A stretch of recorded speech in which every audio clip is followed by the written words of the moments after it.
Pagi juga baliknya. Biar gak rame soalnya. Oh, emang rame kalau siang gitu Nangor baliknya? Saya kan pakai Paster. Biasanya kalau Hmm. siang-siang gitu rame, dia kan transit dulu Oh iya, Pastor Trans ke arah mana berarti? ke Bogor. Dari Oh, kan ke oh. Cimahi dulu. Iya Cimahi dulu. Lama nggak transitnya? Lumayan sih. Iya, gue juga pernah pakai Pastor Trans, cuman lama banget. Jadi gue pakai Arnes kalau balik. Nggak tahu kalau Bogor ada nggak kalau Arnes tuh?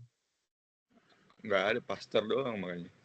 Oh, Baraya nggak ada Baraya atau apa gitu? Nggak cuma Paster doang adanya. Hmm, yang langsung Bogor ya? Oh, oh. Ah, tapi emang lama sih. Berapa lama pas tadi transitnya? Sejam ya? Atau berapa 3 gitu? sampai 4 jam kayaknya. Lama banget. Iya, kadang lamanya di transitnya itu. Hmm, tapi karena nggak ada yang lain ya, nggak ada yang lain. Kalau ada yang lain mah, gue juga sebenarnya pernah naik itu. Wah lama banget itu dari Cimahinya. Kan gue dari Bekasi tuh. Iya pas di Cimahi itu kayak nunggu 2 jam gitu, pas sekitar 2 jam 3 jam. Abis itu naik mobil sedan, bukan naik ini lagi, bukan naik yang kayak mobil travel gitu. Oh, Gak tahu dah itu, makanya gue semenjak itu nggak pernah lagi Pastor Trans dah.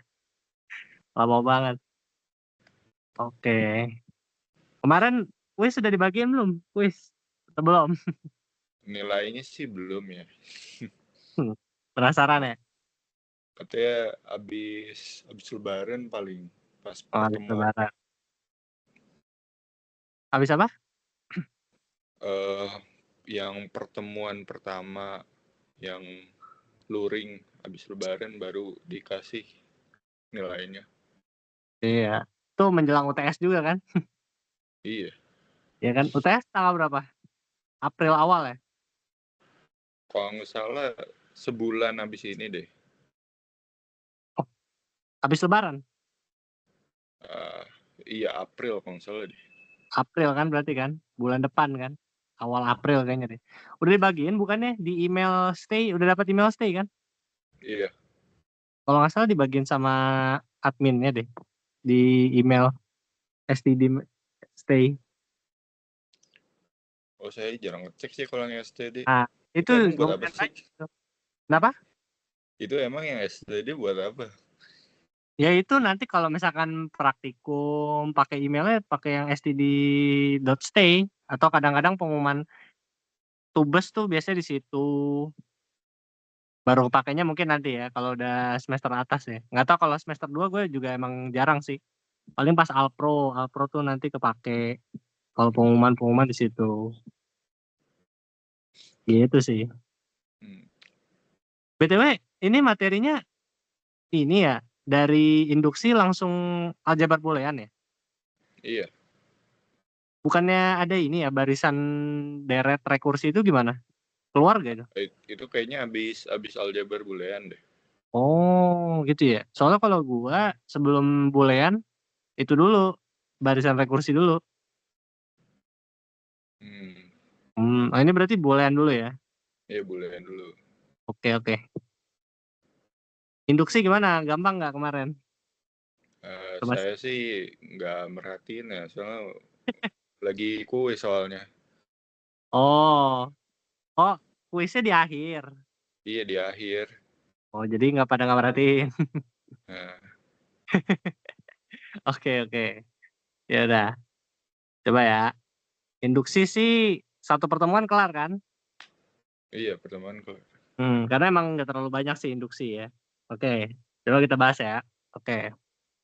Jadi induksi itu metode pembuktian.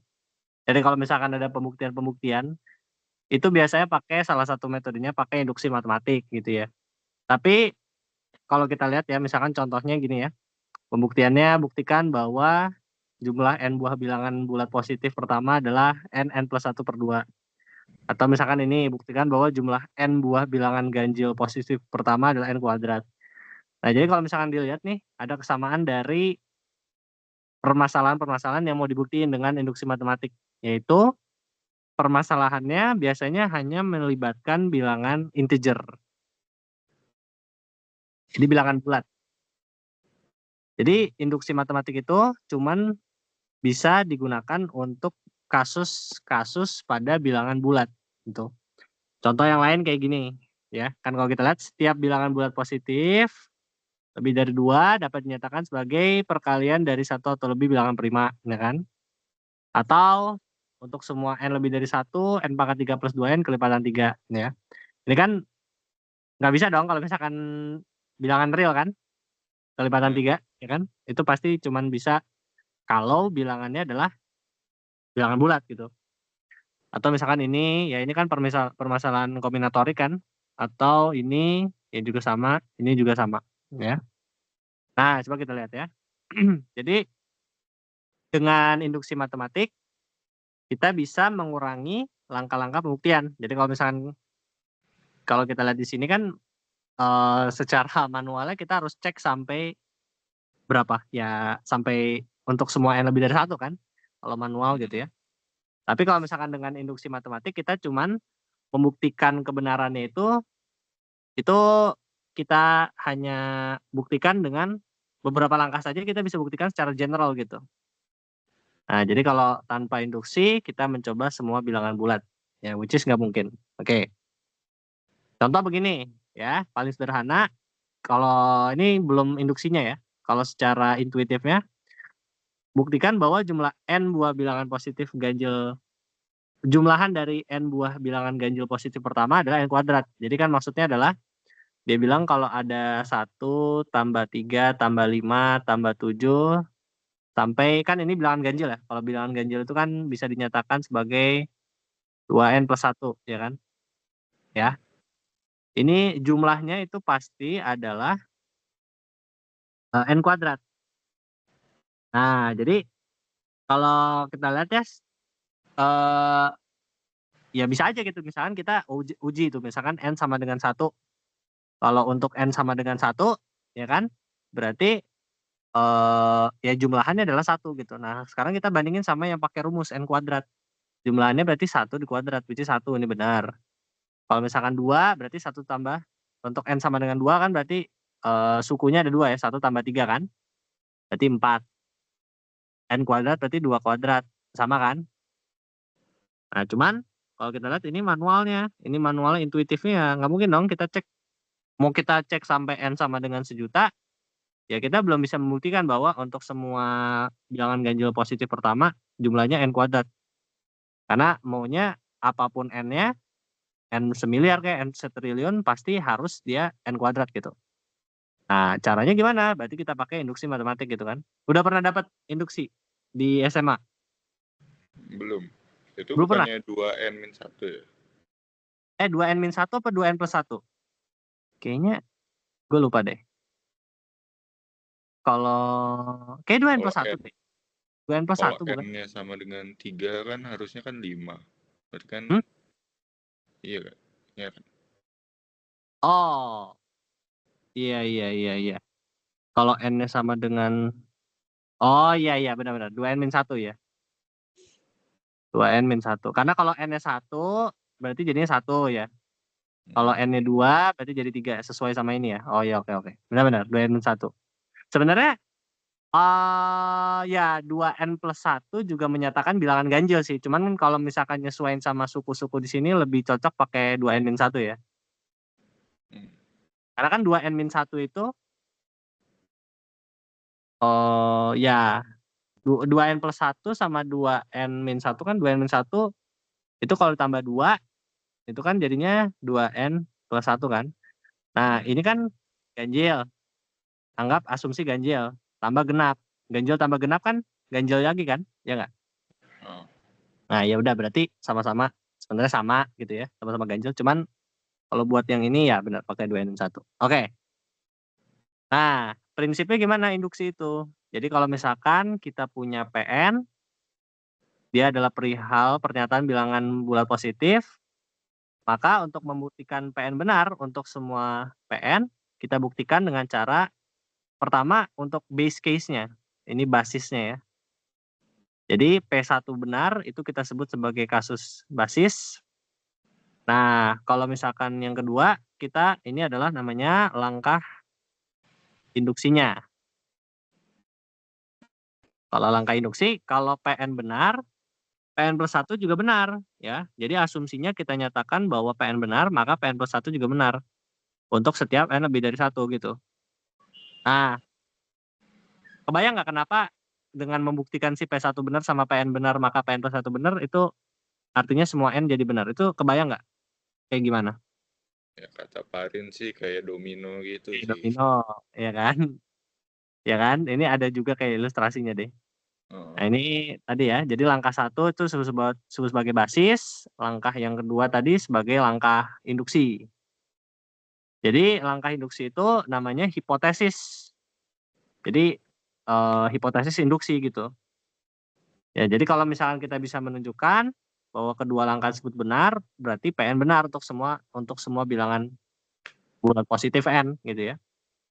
Nah ini ya, kayak domino kan. Jadi kayak ini misalkan awalnya N1 gitu. Nah, PN itu berarti yang sisanya ini PN gitu ya.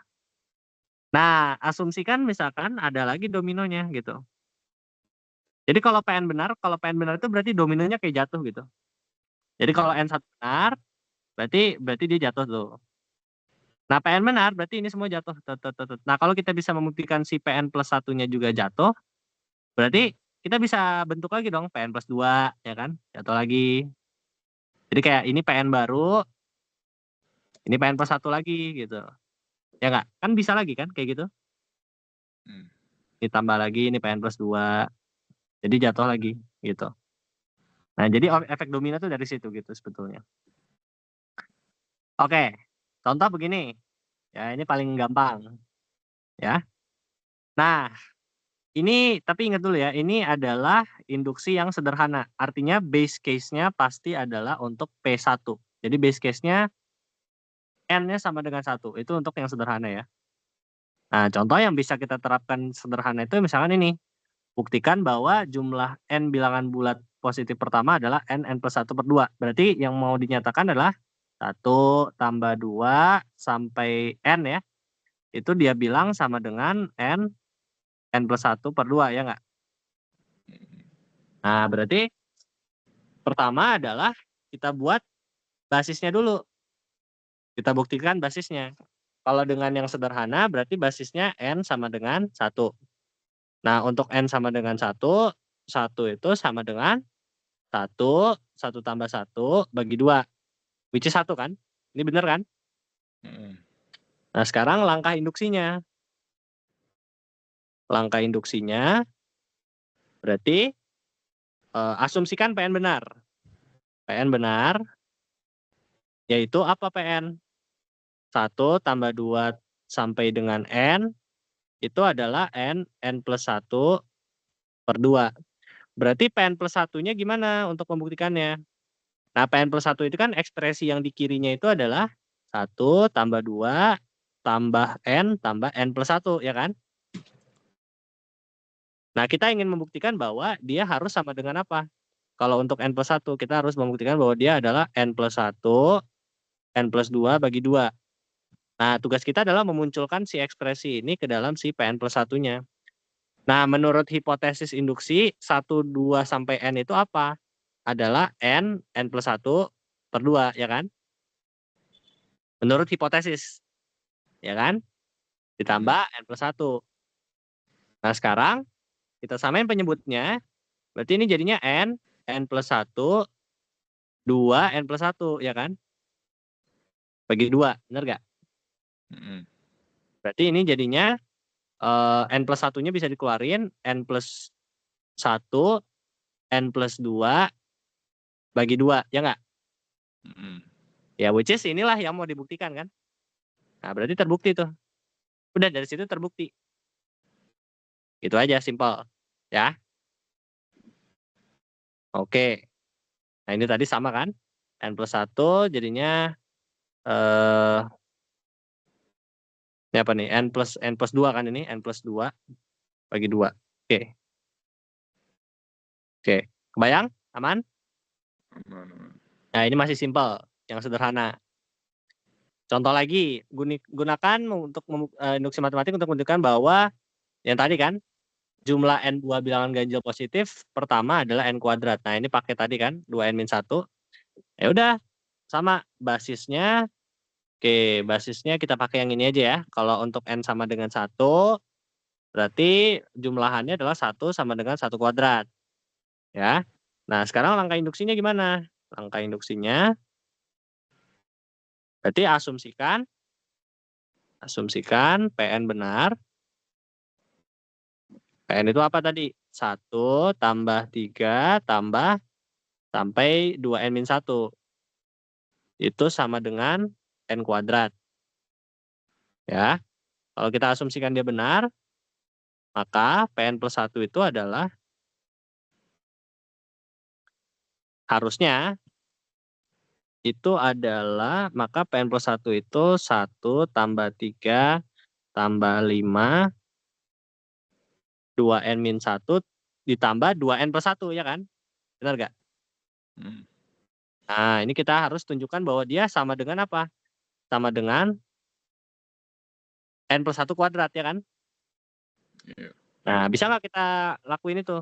Nah, kalau kita pakai hipotesisnya, ini kan berarti sama dengan apa? N kuadrat. N kuadrat. Berarti N kuadrat tambah 2N plus 1, ya kan? Which is ini sama dengan N plus 1 kuadrat, ya kan? Ya udah terbukti berarti. Dah. Aman ya? Aman, aman. Oke. Nah, terus ada juga prinsip induksi yang dirampatkan. Kalau tadi bedanya adalah gimana? Bedanya adalah kalau tadi kita membuktikan induksi sederhana hanya bisa dipakai untuk N lebih dari 1, ya. Artinya base case-nya adalah 1 kan. Kalau sekarang kita bisa induksinya untuk N-nya itu N0. Artinya berapapun base case-nya, bisa 1, bisa 2, bisa 3, asalkan dia adalah sebuah integer, sebuah bilangan bulat yang lebih dari 1, maka kita bisa menggunakan prinsip induksi gitu. Nah, ini makanya kenapa generalized induction principle gitu. Contoh, misalkan PN itu adalah pernyataan perihal bilangan bulat. Kita ingin tunjukkan bahwa untuk setiap N lebih dari N0, maka pernyataan tersebut benar gitu ya. Nah, membuktikannya gimana? Ya, kita tunjukkan dulu base case-nya si N0 benar. Nah, sekarang lanjut kita tunjukkan bahwa si PN, kalau PN benar, maka PN plus 1 benar untuk si kasus di atasnya si base case-nya. Yaitu di atas si N lebih dari sama dengan 0 gitu ya. Contoh gimana? Nah, jadi misalnya gini. Kalau kita misalkan punya 2 pangkat 0 tambah 2 pangkat 1 tambah 2 pangkat 2 sampai 2 pangkat N, itu adalah 2 pangkat N plus 1 kurang 1. Nah, berarti kan basisnya adalah gimana? Yang di kiri berarti 2 pangkat 0. Ini kan N sama dengan 0 ya. Bukan N sama dengan 1 ya. Berarti makanya dia masuknya ke yang dirampatkan gitu. Induksinya dirampatkan. Nah, kalau kita buktikan dia sama dengan 1 enggak? Sama dengan 1. 2 pangkat 0, 1. Ini 2 pangkat 1 kurang 1 jadi 1. Langkah induksinya gimana? Nah, kita lihat langkah induksinya. Sama aja lagi, ya. Asumsikan PN. PN-nya apa? 2 pangkat 0, 2 pangkat 1, sampai 2 pangkat N itu sama dengan 2 pangkat N plus 1 kurang 1. Maka si PN-nya berarti mau yang kita tunjukkan apa? Yang mau kita tunjukkan adalah si PN plus 1 itu sama dengan apa? 2 pangkat N plus 2 ya, benar nggak? Iya. Ya, karena 2 pangkat N plus 1 plus 1 kurang 1 adalah 2 pangkat N plus 2 kurang 1 gitu ya. Nah, berarti sama aja lagi. PN plus 1 itu definisikan sebagai 2 pangkat 0, 2 pangkat 1, 2 pangkat N tambah 2 pangkat N plus 1. Menurut hipotesis induksi, ini kan berarti apa? 2N plus 1 min 1. Min 1 ditambah 2 pangkat N plus 1 kan? Nah ini bisa dijadiin gini nggak? 2 kali 2 pangkat N plus 1 kurang 1 bisa nggak? Bisa. Bisa. Berarti ini jadinya sama aja kayak 2 pangkat N plus 2. kurang 1. Oke, gampang ya? Udah kayak gitu aja sebenarnya kalau induksi gitu. Atau misalkan gini. Untuk semua N lebih dari 1 buktikan bahwa N pangkat 3 plus 2N adalah kelipatan 3. Nah ini kalau kelipatan 3 gimana nih? Basisnya berarti gimana? Kita tunjukin bahwa untuk N sama dengan 1 dia ada kelipatan 3 kan? Ya nggak? Kalau N untuk N sama dengan 1 kan berarti 1 tambah 2 jadi 3 kan? Ya 3 kelipatan 3 bener nggak? P1 bener kan? Nah untuk yang lebih dari 1 gimana? Ya. Nah berarti asumsinya apa? Asumsikan. Jadi langkah induksinya.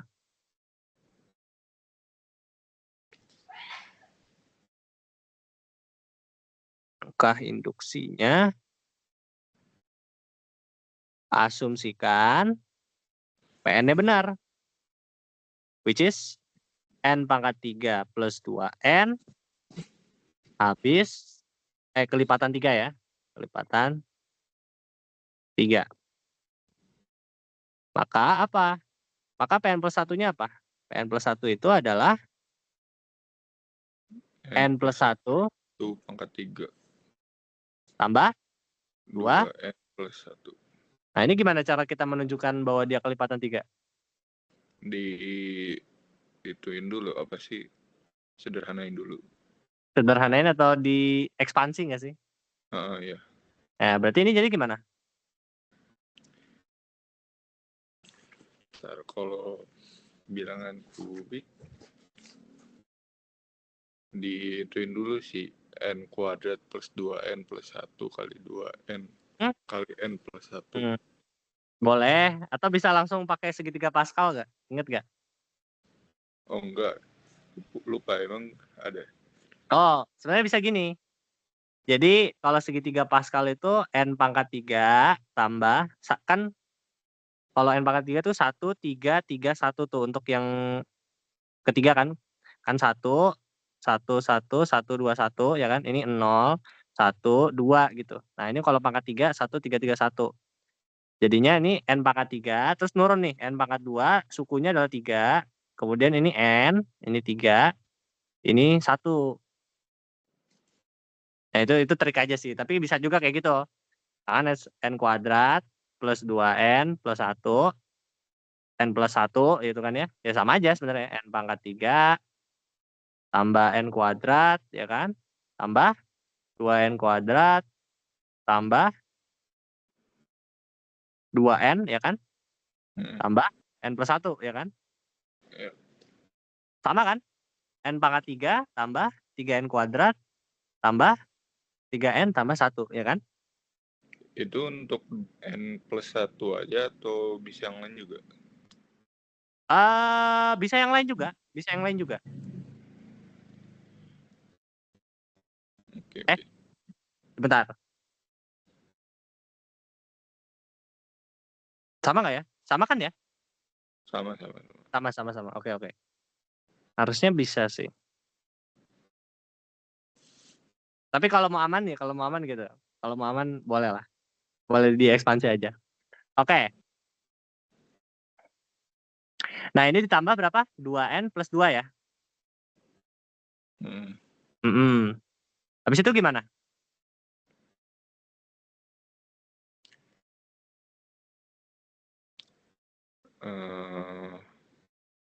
Berarti kan yang N pangkat 3 plus 2N-nya kan ganjil tuh. Kelipatan 3 maksudnya. Betul. Terus yang 3N kuadrat plus 3N plus 3 itu bisa difaktor 3. Jadi sama-sama kelipatan 3 juga. betul. Berarti jadi kayak gini ya. Plus N plus 1. Ini habis, menurut hipotesis induksi habis dibagi 3. Yang ini memang kelipatan 3. Sorry, ini kelipatan 3 ya. Kelipatan 3, ini juga kelipatan 3. Ya udah berarti ya maka PN plus 1 juga habis adalah kelipatan 3 ya kan? Ya udah gitu aja. Gitu. Nah, ini contoh nih. Ya sama ya. N pangkat 3 tambah 2N tambah 3N kuadrat plus N plus 1. N pangkat 3 plus 2N kelipatan 3, 3N kuadrat plus N plus 1 juga kelipatan 3. Maka ini adalah jumlah dari 2 buah kelipatan 3. Artinya ini juga kelipatan 3. Gitu. Berarti dari langkah-langkahnya N pangkat 3 tambah 2N adalah kelipatan 3. Bayang ya? Iya. Ya, kurang lebih gitu kalau kelipatan tuh. Jadi tunjukin bahwa suku-sukunya semuanya adalah kelipatan dari bilangan tersebut gitu. Nah, ini gimana nih? Ini menarik nih soalnya nih. Ya, Untuk itu tiap dicek dulu basis induksinya N-nya sama dengan 3. Oke, basisnya untuk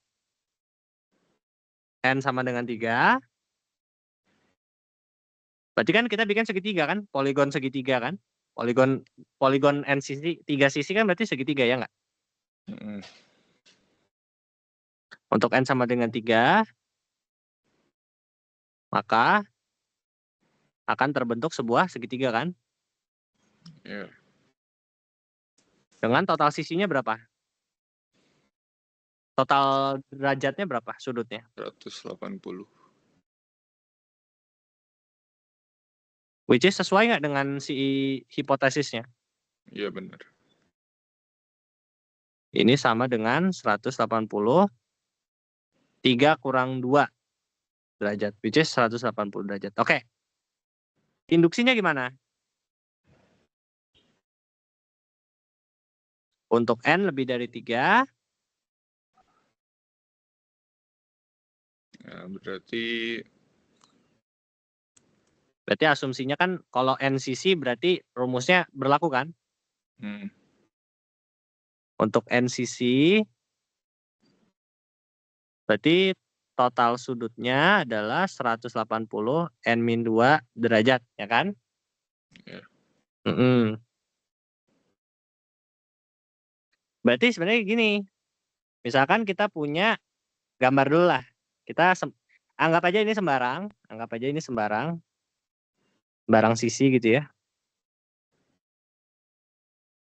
Ya. Nah, kalau kita lihat, kita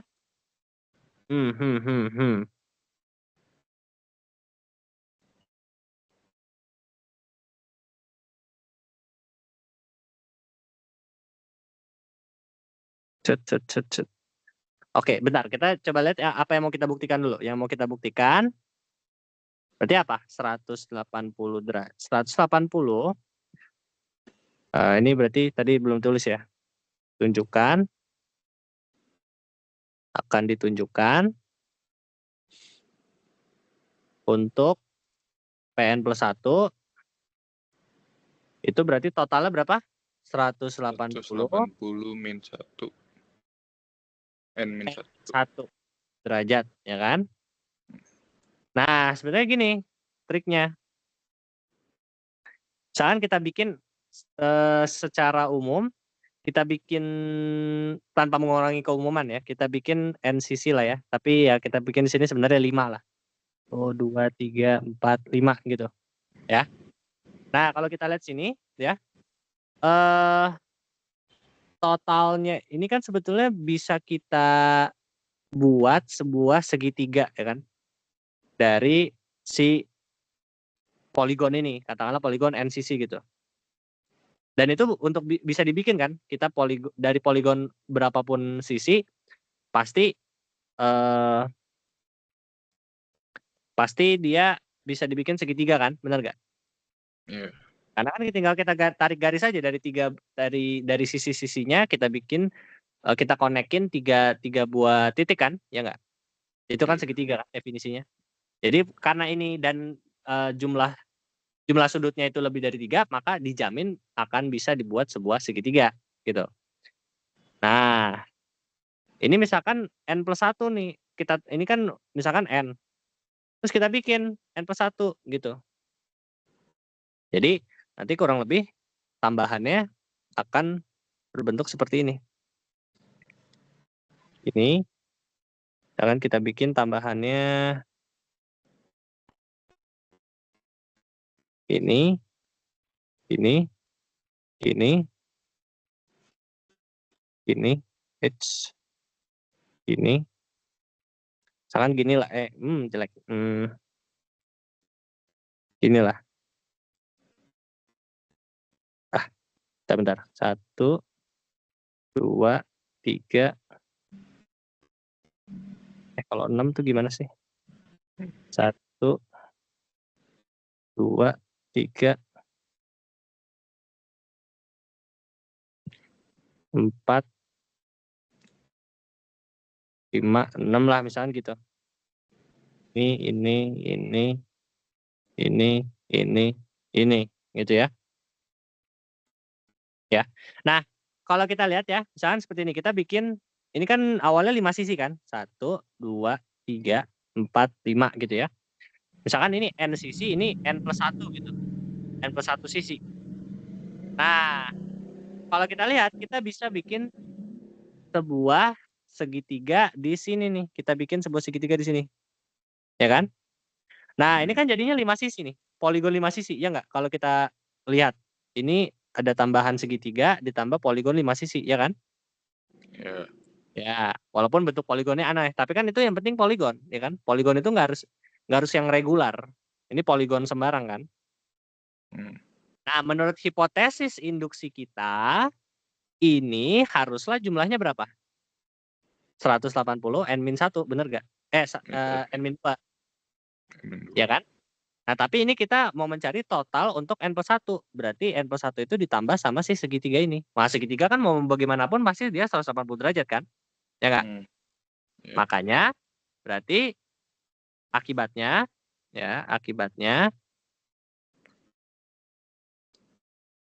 Pn+1 ini akan sama dengan 180 n-2 ditambah 180 derajat. Maka ini akan jadi sama dengan berapa? 180 n-1. Gitu ya? Kebayang nggak? Bayang. Dan ini berlaku untuk berapapun poligon ya kan, pasti selalu bisa dibuat sebuah segitiga tambahan gitu. Nah, gitu. Jadi makanya dari sini untuk n sama dengan 3 akan terbentuk segitiga dengan jumlah 180, maka akan terbentuk 180 derajat. Asumsikan bahwa dia benar, maka akan ditunjukkan bahwa si jumlahnya ini segini. Nah, makanya dia bikin kayak gini kan? Kalau dia bikin kayak gini. Jadi ini dia bikin P1, P2 sampai dengan PK gitu kan ya. Nah, untuk kalau misalkan ada PK, ada titik tambahan PK+1, dia bikin seperti ini. Dia bikin sebuah segitiga tuh. Dia bikin sebuah segitiga. Nah, untuk yang ini kan berarti sama aja kayak poligon dengan sisinya K kan. Nah, kalau sisinya K berarti ini adalah 180 derajat K-2. Nah, untuk mendapat yang seluruhnya ini ditambah 180 derajat. Oke, bayang ya? Aman ya? Aman. Oke, lanjut. Nah, ini yang agak ini nih. Agak tricky. Jadi di sebuah kantor pos ada perangko 3 sen dan 5 sen gitu ya. Nah, biaya untuk mengirimkan biaya pos pengiriman surat untuk menggunakan kedua perangko tersebut itu hanya menggunakan si perangko 3 sen sama 5 sen gitu ya. Nah, yang mau dibuktikan adalah buktikan untuk membayar biaya pos sebesar berapapun sen dengan n-nya lebih dari 8, kita selalu bisa menggunakan perangko 3 sen dan 5 sen gitu ya. Nah, maksudnya adalah gimana?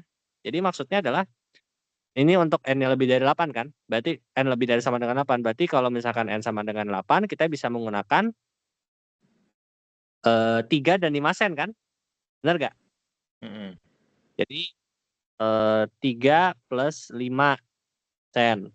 Kalau untuk N sama dengan 9, bisa kita pakai 3 sen sebanyak 3 perangko, ya kan? Jadi 3 kali 3 tambah 5 kali 0, misalkan gini ya. Atau kalau untuk N sama dengan 10, bisa kita pakai 3 kali 0 tambah 5 kali 2, benar nggak? 2 perangko. Atau sembarang lagi lah, N sama dengan 13. Bisa kita pakai 3 kali 1 tambah 5 kali 2, ya kan? Benar dong? Nah, tuh. Nah, gimana cara kita membuktikan bahwa untuk sembarang berapapun di atas yang 8 nih, pembayarannya selalu bisa kita hanya pakai 3 sampai 5 sen aja, gitu. Nah, basisnya berarti apa? Jelas basisnya adalah ketika tadi N-nya sama dengan 8, ya kan? Yang ini kan? Bisa dong, berarti. Nah, berarti cara pembuktiannya adalah begini. Kalau kita lihat, kasusnya berarti ada 2 yang harus kita tinjau. Misalkan dari N sama dengan 8 ini, ya kan? Dari N sama dengan 8, gimana bahasanya ya?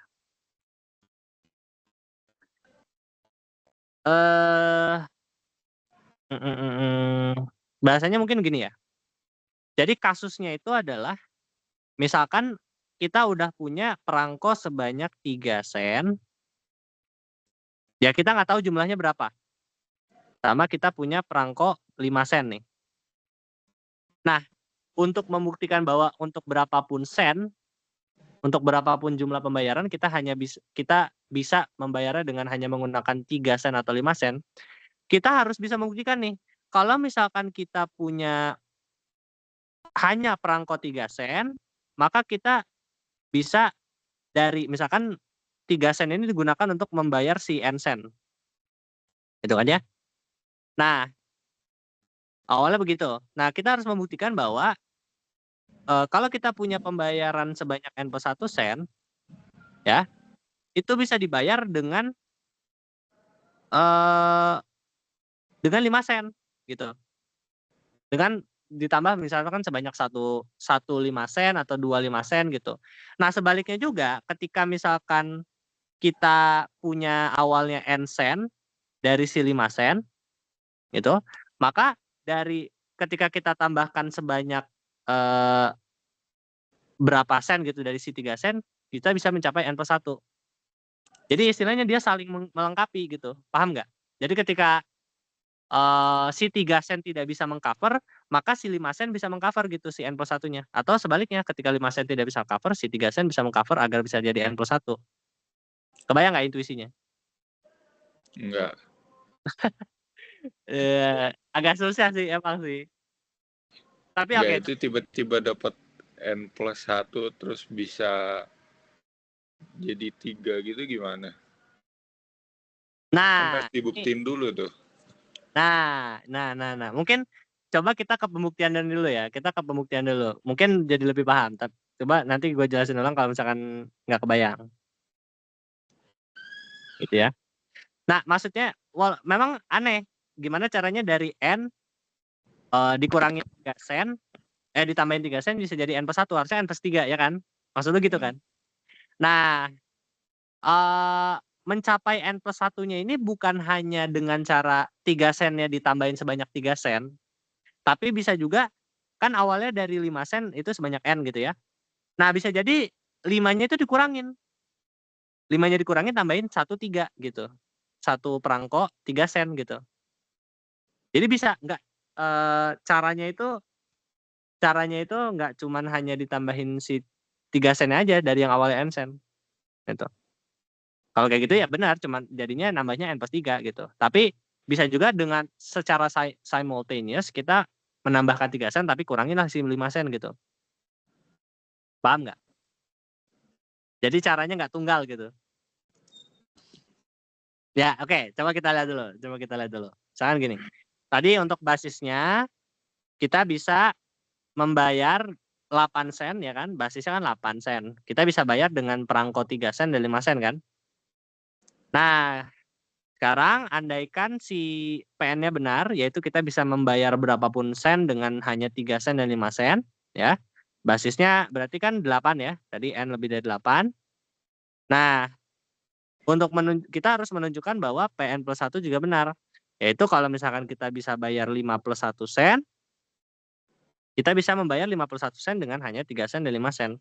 Cara ngeceknya adalah kemungkinan pertama. Nah, ada beberapa kemungkinan untuk mendapatkan si N plus 1 gitu. Misalkan, kemungkinan pertama, kita bayar biaya pos senilai N sen. Ya. Kita bayar biaya pos senilai N sen, minimal misalkan kita punya satu perangko 5 sen. Ya. Minimal. Nah, maka untuk mengganti biar si 5 sen ya dia punya 5 sen. Nah, agar mencapai ini kan dengan hanya satu perangko 5 sen kita dapat tuh nilainya N ya. Kita nggak tahu lah persisnya berapa, tapi kita tahu bahwa kalau kalau kita itu punya satu perangko 5 sen. Nah, biar mencapai N plus 1, si 5 sennya ini tuker aja sama 2 buah perangko 3 sen. Jadinya kan 6 kan? Dari yang awalnya 5 jadi 6. Maka tercapailah N plus 1 sen. Oke. Jadi kita punya perangko 5 sen, ya udah kalau misalkan awalnya kita membayar untuk N sen tuh, nah kita punya nih perangko 5 sen.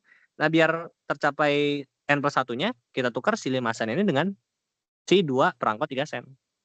Nah, tapi kalau misalkan kasus yang lain adalah kita nggak mau tuker si perangko 5 sen. Kita misalkan maunya atau gini, kalau tadi kita punyanya minimal satu perangko 5 sen, tapi kan ada kasus juga bahwa kita nggak punya perangko 5 sen kan, ya. Adanya mungkin 3 sen gitu. Ya kan? Kemungkinan kedua jika tidak ada perangko 5 sen, maka misalkan kita punya biaya posnya itu senilai N sen, ya kan? Kita gunakan perangko 3 sen tuh semuanya tuh. Kita nggak punya perangko 5 sen. Ya. Nah, karena N-nya lebih dari 8, ya kan? Maka kita nggak ada 5 sen ya, ingat ya, kita nggak ada 5 sen. Maka minimal kita punya 3 buah perangko 3 sen kan? Berarti 9 sen kan? Ya nggak? Nah, berarti biar 3 buah perangko 3 sen itu jadi N plus 1 tuh, berarti gimana caranya? Berarti kan ini awalnya 9 sen. Nah, berarti biar jadi tambah 1 berarti kan kita mau jadi 10 sen tuh. Caranya gimana? Ya udah si 3 buah perangko 3 sen yang awalnya dia adalah nilai 9 sen, kita tukar dengan 2 buah perangko 5 sen. Jadinya 10 kan? Nah, bertambahlah sebanyak 1 N plus 1 sen. Nah, dengan membuktikan ini ya, mau berapapun komposisi uang kita gitu, maka selalu kita bisa tukar tuh biar selalu ada cara penukaran sedemikian sehingga si N-nya itu yang awalnya sebanyak N sen, kita bayar sebanyak N sen bisa jadi N plus 1. Gitu. Kalau kita punya perangko 5 sen, ya udah kita tukar dengan cara ini. Tapi kalau misalkan kita nggak punya perangko 5 sen, kita punya perangko 3 sen doang, dan karena kita punya jaminan N lebih dari 8, maka kita bisa tukar yang si 3 sennya. Kebayang nggak?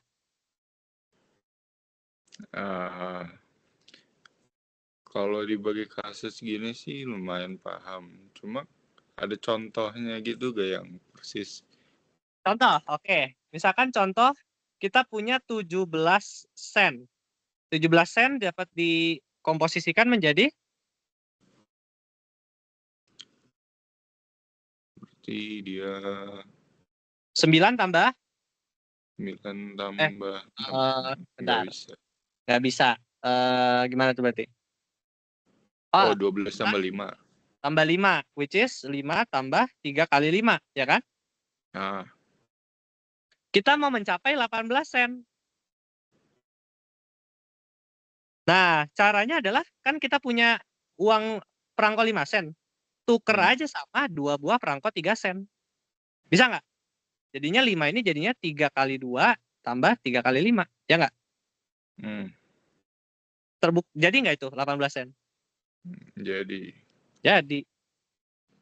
Bisa dong. Oke. Bayang nggak? Atau Oke. misalkan di kasus yang satu lagi, kita nggak punya perangko 5 sen. Kita hanya misalkan tadi tuh dari misalkan 12 sen. Itu kan berarti 3 kali lipat ya kan? Kita nggak punya tuh perangko 5. Ya udah, perangko 3 yang mau kita tuker.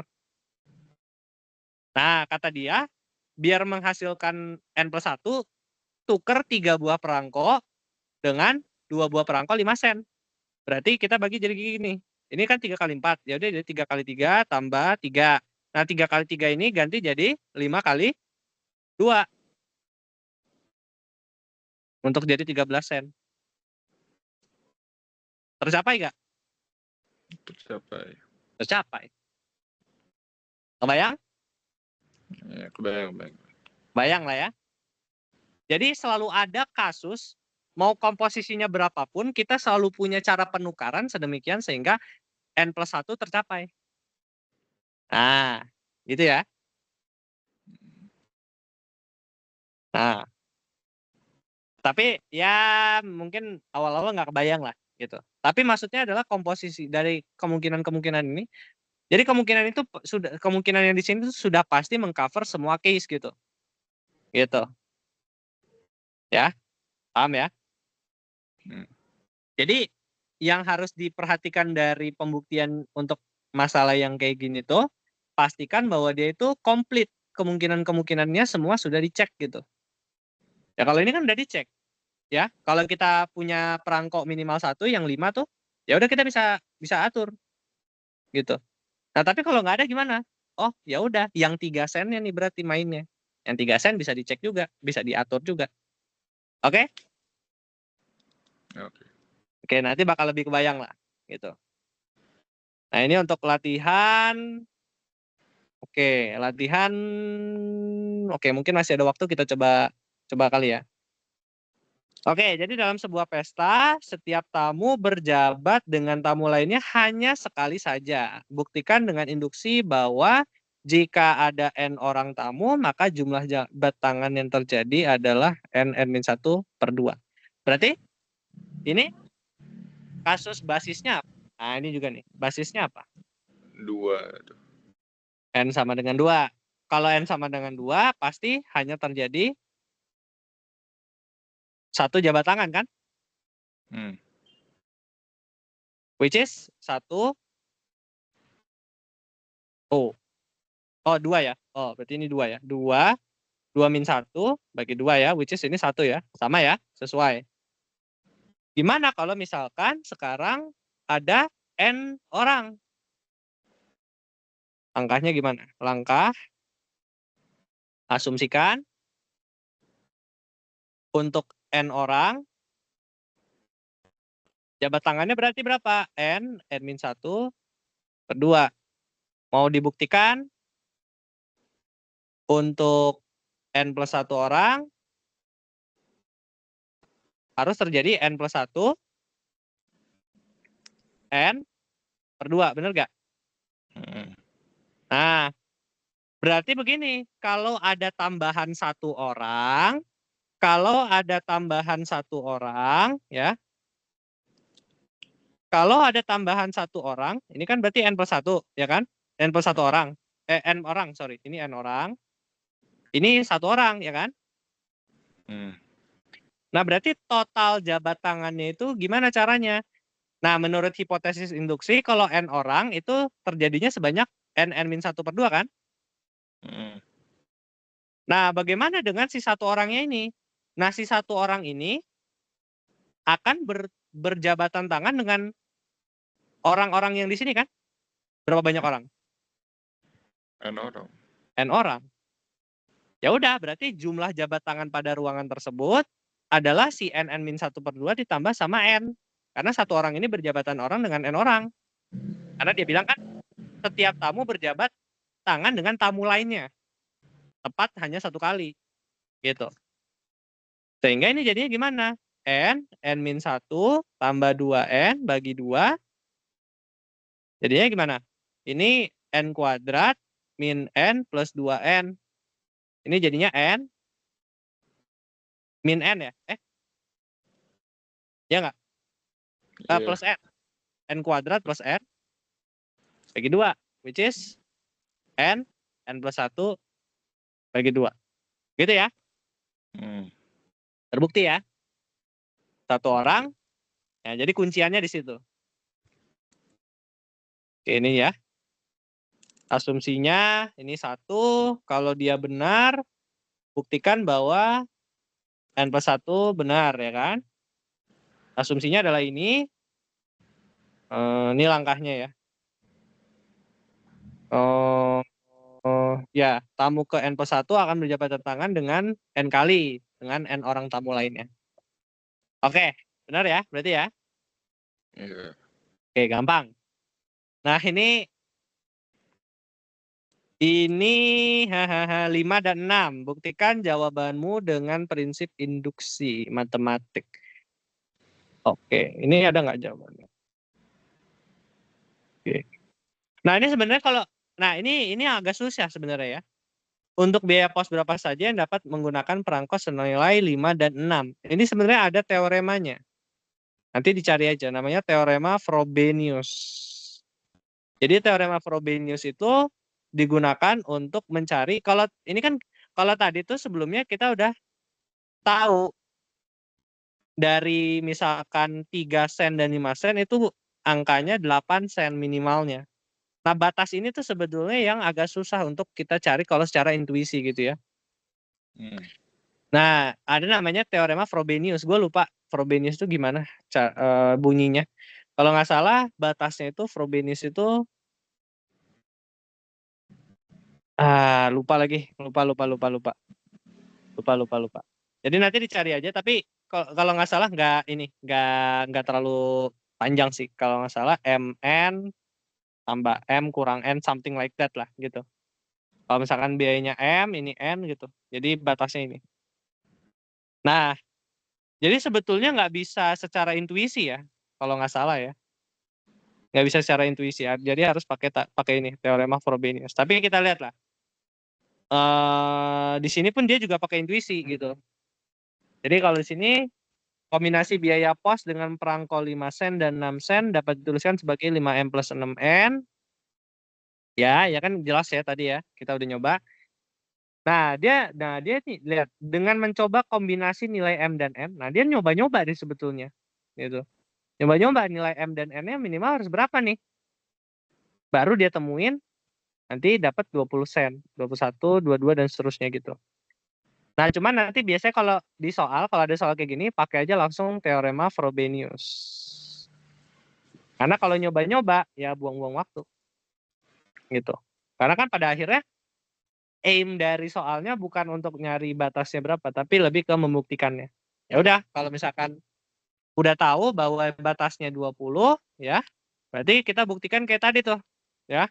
Proposisinya basisnya berarti kan 20. Kalau 20 berarti bisa 5 kali 4 langsung kan, tambah 6 kali 0 ya kan? Betul. Gitu. Kalau misalkan PN plus 1 gimana? Ya. Kita ingin membuktikan bahwa PN plus 1 benar, yaitu biaya pos sebesar N plus 1 sen juga dapat digunakan dengan dibayar dengan hanya 5 sen dan 6 sen. Berarti kasusnya gimana? Kasusnya adalah kalau kita punya 5 sen saja, ya. Kalau kita minimal 1 5 sen, cara nukernya berarti gimana? Tinggal tuker ke 6 sen aja plus 1. Nah, sebanyak berapa? 1 aja dong. Oh, 1 aja. Jadi 5 sen jadi 6 sen ya kan? Oke. Kan N20. Misalkan 20. Berarti kan 5 kali 4. Caranya jadinya gimana ini? Kalau 21. Jadi 5 kali 3 tambah 6 gitu kan? Dikurangin tuh 1 kan? Nah, ya gitu. Oke, berarti bisa tuh, ya kan? Nah, kalau misalkan cuma punya 6 sen, berarti cara nukernya gimana biar jadi N plus 1?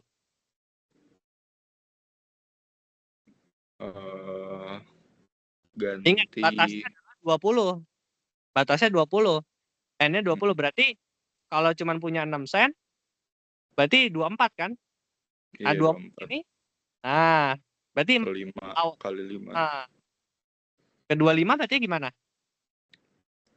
diganti 4 kali 6-nya jadi 5 kali 5. Berarti gantilah 4 perangko 6 sen menjadi 5 perangko 5 sen gitu. Ya udah benar. Paling sedikit kan tadi karena jadi perhatiin batasnya. Batasnya itu penting buat ini untuk menjamin bahwa sudah pasti bisa ditukar gitu. Dan menghasilkan N plus 1. Jadi gantilah 4 buah perangko 6 sen. Ini sebab N lebih dari 20. Gantilah si 4 buah perangko jadi 5 buah perangko 5 sen. Kebayang ya? Jadi gitu. Gitu. Sip. Ya udah sebenarnya soal ini gampang kan? Kalau udah tahu triknya kan? Kebayang prosesnya. Gitu. Sip. Ini juga sama. Ya. ATM hanya menyediakan pecahan 20.000, 50.000. Kelipatan uang berapa kali dapat dikeluarkan oleh ATM, ya ini pakai nanti teorema Frobenius baru dibuktikan.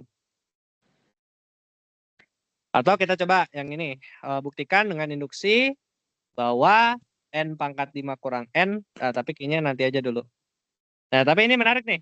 Nah, ini menarik. Kita juga bisa membuktikan bahwa dengan induksi matematik ya, hukum De Morgan tuh bisa kita buktikan juga tuh dengan kayak begini. Dia bilang misalkan ini apa bahasanya? Komplement ya. Komplement dari A1 gabung A2 gabung AN itu adalah A1 gabung A2 sampai AN gitu ya. Berarti basisnya adalah A1 adalah sama dengan A1 kan? Nah, lanjut asumsikan bahwa A1 sampai AN itu benar, gitu kan ya, yang ini. Maka, nah kita buktikan mau sampai AN plus 1, gitu kan ya. Itu juga benar. Nah, kalau kita menggunakan De Morgan, ini anggap aja kan sebuah himpunan besar gitu kan ya, yang adalah A1 sampai AN kan. Nah, dengan De Morgan kita bisa pecahkan kan, jadi kayak gini, ya nggak? Ya nggak? Nah, tapi menurut hipotesis induksi, ini tuh apa? Ini tuh adalah ini. Nah, jadi kita bisa ubah. Sehingga terbukti deh yang mau dibuktikan. Which is ini ditambah AN plus 1. Itu yang mau dibuktikan kan? Gitu ya, kebayang ya? Nah, ini gampang. Atau contoh ini, wah ini juga agak susah nih. Perlihatkan bahwa P1 implies P2, P2 implies P3, sampai dengan Pn-1 implies Pn, ini mengimplies P1 dan P2 sampai Pn-1 itu implies Pn, itu adalah sebuah tautologi gitu. Kalau P1 sampai Pn adalah sebuah proposisi gitu. Nah, ini gimana nih cara membuktiinnya? Coba. Kayaknya kita nggak ada waktu sih kalau untuk nyoba sih. Tapi ya coba kita bahas aja ya. Jadi mau dibuktikan ya basisnya kan adalah N sama dengan 2 ya. N sama dengan 2 apa N sama dengan 1? Coba.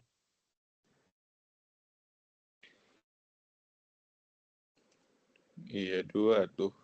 2 kan Soalnya minimal. dia implies. Implies. Nggak mungkin dong P1 implies nothing kan. Nggak mungkin. Jadi basisnya adalah 2 gitu. Ya udah. Basis N sama dengan 2 berarti P1 implies P2 akan implies P1 implies P2 ini adalah sebuah tautologi. Percaya apa enggak? Yakin apa enggak? Nggak yakin sih. Nggak yakin. Nah, begini. Kenapa nggak yakin? Nah, kalau lu kenapa nggak yakin ya? Nah itu. Kenapa nggak yakin ya? Karena tergantung P1 sampai P2-nya gitu ya. Iya sih. Iya. Tapi begini. Sebenarnya nggak usah jauh-jauh kita cek P1-nya apa, P2-nya apa. Ini kan sebuah ekspresi yang sama. P1 sama P2, P1 sama P2, ya kan? Artinya kalau ini true, ini true. Kalau ini false gitu kan? Ya enggak? Nah, tapi kalau keduanya true, ya keseluruhannya true kan? Ya enggak? Pun juga kalau keduanya false, jadinya true. Ya kan? Oke. Nah, jadi kasus apapun pasti menghasilkan sebuah true. Makanya dia adalah sebuah tautologi. Sampai situ paham? Karena ini sama nih. Bentar. Itu kok yang bagian kanan implies-nya bukannya harusnya P1 dan P2? Oh, Hmm? oh, kan Terus N-nya kan sama implies dengan 2. PN. Kan N saya sama dengan 2. Berarti ini Ah. kan ini PN-1 loh. Ini PN-1. Berarti Oh, cuma sampai oke. P1. Nah, ya nggak? Ini baru P2. Ya nggak? Oke. Oke. Sampai situ ya. Nah, berarti udah paham ya, udah percaya ya bahwa yang basis ini pasti sebuah tautologi ya. Ah. Tautologi nih. Oke. Nah, sekarang gimana? Asumsikan P1 implies P2 ya, ini harusnya ada kurungnya. Ya. Sampai dengan implies P1 dan sampai PN ya, PN-1 ya, bukan PN ya. PN-1 implies PN ini mau kita asumsikan bahwa dia adalah tautologi. Kita asumsikan bahwa dia adalah sebuah tautologi. Ya. Nah,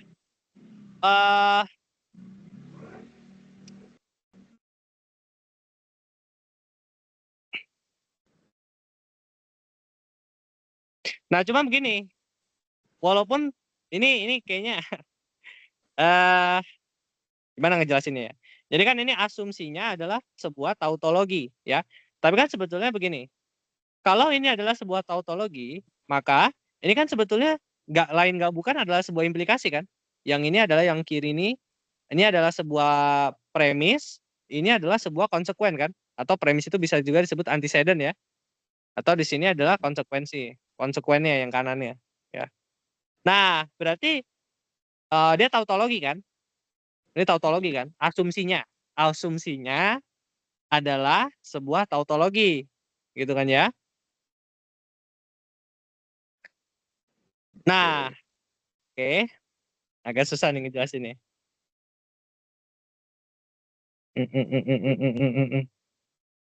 Oke. Nah, karena dia adalah sebuah implikasi, ya. Karena dia adalah sebuah implikasi, maka kan sebetulnya kemungkinannya itu finite ya. Kemungkinannya hanya true, true, false, false, true, true, false, false, sama true, false kan. Baru nanti kita simpulin tuh P implies key-nya apa. Ini true, ini false, ini true kan? Ya nggak? Bener nggak? Nah, kalau kita lihat kasus yang membuat dia bisa false, ya kita kan mau membuktikan dia tautologi ya. Berarti yang menarik adalah yang mau kita tinjau adalah ketika si kasus false ini aja kan. Kalau yang lainnya kan true kan. Nah, sehingga yang mau kita tinjau, nah kita lihat nih di kasus yang false, si antecedentnya gimana? Antecedentnya dia true. Nah, makanya kenapa kasus yang kita cek di sini hanyalah si ketika ininya adalah si true gitu. Oke? Makanya kita di sini asumsikan, makanya kasus yang perlu ditinjau adalah kasus ketika antecedentnya benar. Nah, biar dia adalah sebuah tautologi, jangan sampai dia ini false, ya kan? Benar gak? Maunya dia tautologi. Ya udah, berarti pastikan bahwa dia harus menghasilkan true gitu. Nah, berarti kan makanya asumsinya yang di kiri ini adalah true, tautologi T. Maka P1 P2 sampai PK-1 sampai PK ini adalah sebuah tautologi T ya. Nah, karena dia adalah sebuah tautologi asumsinya, maka si P1 sampai P2 sampai PK-1 sampai PK ini adalah sebuah true, ya kan? Karena ini kan N ya. Kalau mau semuanya true, semuanya harus true gitu. Masing-masing dari semuanya harus true. Maka asumsinya P1 sampai P2 ini adalah true, PK-1 sampai implies PK ini juga true gitu. Nah, karena dia maunya tautologi, nah tambah lagi nih asumsi. Tambah lagi asumsi. Karena dia maunya tautologi, gitu kan ya. Maka si yang kanannya juga kita asumsikan dia adalah true gitu. Ya. Asumsikan dia adalah true gitu. Ya. Nah, kalau kita lihat berarti gimana ini ngejelasin ya? Agak ribet ya. Ya, jadi ini ya, ini asumsinya dia tautologi, ya kan? Asumsinya tautologi. Aduh, gue lupa ini kenapa gue bisa mengasumsikan ini ya. Asumsi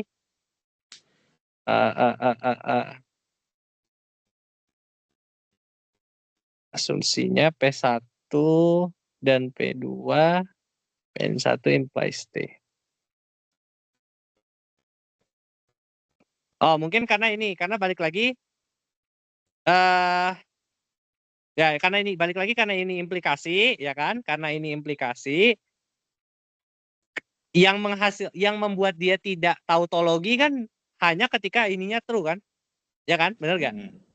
Nah, makanya kenapa diasumsikan. Nah, karena tadi kita udah asumsikan ini semuanya tautologi, kemudian karena ini implikasi kasus yang menarik hanyalah ketika ini adalah true, maka itulah kenapa P1 sampai Pn1-nya adalah true gitu. Oke, paham ya sampai situ ya? Maka dari asumsi itu kita bisa menyimpulkan bahwa P1 sampai PK itu juga haruslah true karena dia N kan? Ya enggak? Oke, asumsi-asumsinya udah ya. Oke. Terus yang mau dibuktiin apa? Yang mau dibuktiin adalah ini sampai karena kita mau sampai K+1 berarti kan jadinya nambah tuh tambah suku. PK implies PK1 implies P1 sampai PK ini implies PK1 adalah maunya dia adalah sebuah tautologi gitu kan ya. Nah, dari kasus yang ditinjau ya, kita ingin meninjau balik lagi. Ini kan implikasi lagi kan? Berarti implikasi kita hanya mau meninjau ketika ya katakanlah ini semua namanya LK+1, ini right ya. Ini right K+1. Ini L, ini R ya. Nah, yang mau ditinjau kan ketika LK+1 adalah tautologi, gitu kan ya. Nah, tadi dari hipotesis induksi P1 sampai PK itu kan sebuah tautologi ya kan? Tadi kan? Nah, kemudian karena kita mengasumsikan si LK+1 adalah tautologi, maka haruslah PK implies PK1 juga tautologi, ya kan? Oke. Oke. Karena ini N kan? Ini N kan? Tautologi kan? Ya. Berarti karena PK adalah true, maka biar tautologi PK+1 harus apa? Harus true juga. True juga, maka PK+1 juga true. Nah, kalau PK+1 true, artinya implikasi yang di kanan ini, ya kan? Ini kan true, ya kan? Nah, karena kita sudah buktikan bahwa PK+1 juga true, maka keseluruhan yang di sini juga jadi RK+1 jadi true kan? Ya kan? Maka LK+1 true, RK+1 true, maka jadi tautologi, ya kan? Nah, yaudah. Pembuktiannya selesai di situ. Gimana? Agak pusing? Dia kalau harus T, tapi kan bisa aja false, true. Yang penting kan nggak true false. Yang penting nggak true false, yes betul, nggak true false. Kan yang mau kita nggak peduli P1 P2-nya true semua apa enggak. Iya, yang penting adalah bahwa si ini ekspresinya ini adalah tautologi. Ya komposisinya bisa beragam P1 sampai P2-nya. Tapi yang penting adalah si implikasi ini yang adalah tautologi. Oke? Itu di akhir disimpulinnya LK+1 sama RK+1-nya itu sama-sama true. Yes. Kan bisa aja kalau LK1-nya false, RK1-nya false juga. Nah, itu true kan? Implikasinya jadi true kan? Tautologi, ya kan? Ya tautologi juga. Ya itu ya, kan yang mau dibuktikan itu. Jadi objektifnya bukan ini harus true, ini harus true. Tapi keseluruhan implikasi inilah yang harus true gitu. Mau itu satu false, yang satu dua-duanya false gitu. Yang penting adalah true. Ininya, implikasi ini. Paham nggak? Ya, ntar dibelajarin lagi deh. Ya, nantilah. Nanti. Tapi ini latihan soal sih, jadi nggak terlalu. Kayaknya nggak bakal keluar juga sih. Ini terlalu sulit sih memang. Terlalu matematis banget gitu. Ini gue juga ngeriset apa ya? Nyoba-nyoba sendiri gitu. Jadi mungkin aja salah gitu ya. Oke? Nanti di-share lah. Oke? Di kuis ada beginian. Enggak sih, enggak sampai begini. Makanya ini latihan aja. Paling kalau yang di kuis tuh yang ini, yang perangko-perangko ini kayak model-model perangko itu pasti keluar sih, kemungkinan besar. Atau kayak pembuktian yang tadi, yang kayak di awal-awal. Aman lah ya. Aman. Oke, ya ini latihan-latihan kita skip. Nah yang terakhir, udah selesai ya? Tuh, kayak ada yang belum. Bentar. Oh iya benar, yang induksi kuat. Nanti itu berarti ya. Oke, nah tapi begini, pembuktian induksi matematik itu bukan berarti serta-merta dia benar. Dia bisa juga salah gitu. Jadi kenapa bisa salah? Contoh begini. Ini contoh proposisi pembuktian yang salah gitu ya. Misalkan kita punya proposisi bahwa semua kuda dalam sebuah himpunan tuh berwarna sama. Ya. Contoh begini. Jadi basisnya apa? Kalau kudanya hanya seekor ya jelas lah, kan cuma satu ekor kan. Ya warnanya sama dong, ya kan? Gitu. Nah, kita lihat nih langkah-langkahnya dia. Langkah-langkahnya dia gimana? Contoh, misalkan PN-nya benar, yaitu semua kuda dalam himpunan N ekor kuda tuh warnanya sama. Hipotesisnya gitu. Nah, dia bilang untuk membuktikan bahwa PN plus 1 benar, kita tinjau himpunan dengan N plus 1 kuda. Ya, kita nomori kuda-kuda itu. 1, 2, 3, N sampai N plus 1 kan. Ini nomor-nomornya kan. Oke. Nah, ini nomor ya, bukan warna. Ya, nomor kudanya. Nah, sekarang tinjau dua himpunan.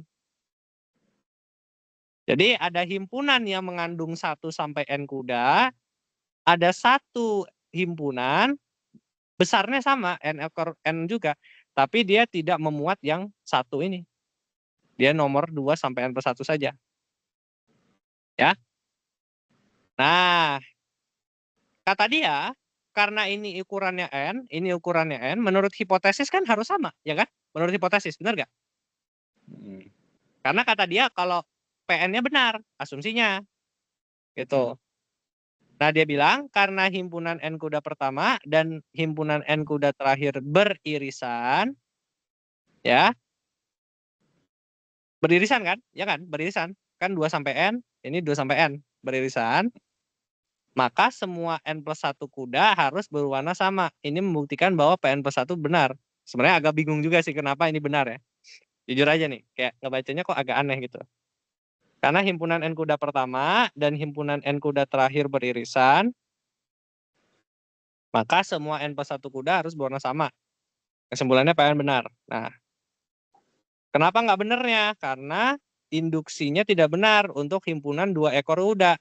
Yaitu ketika N plus 1-nya sama dengan 2. Sebab 2 himpunan yang dibentuk tidak pernah beririsan. Oh, karena kalau misalkan N plus 1 untuk berarti kan N-nya 1 ya. Kalau N-nya kalau N-nya 1, gimana sih maksudnya? Ketika N plus 1 sama dengan 2, sebab 2 himpunan pertama berisi kuda bernomor 1, sedangkan himpunan kedua berisi kuda nomor 2. Ya berarti N-nya 2 tuh. Ya, N-nya 2, ya N-nya 2.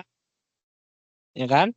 Kalau N-nya 2, berarti dia bikin awalnya kan 1, 2, ya kan? Dia pecah tuh, jadi 1, 2 gitu ya. Nah, berarti dia itu mengasumsikan bahwa dia berwarna sama ketika beririsan, tapi di sini nggak beririsan, ya kan? Nah, berarti makanya dia tidak sama gitu ya. Tapi kenapa? Gue bingung kenapa kuda dikatakan sama kalau dia beririsan ya? Coba kepikiran nggak tuh? Ya. Berarti Gitu. kalau misalnya mau induksinya benar, N-nya itu harus lebih besar dari 2. Sama dengan Mungkin ya, iya benar ya. Mungkin N-nya harus lebih dari 2 ya. Ya. Ya kalau mau dimodif berarti kayak gitu tuh. Tapi Kalau itu yang salah sebenarnya pembuktiannya atau pernyataan awalnya, hipotesis. Udah dalam himpunan.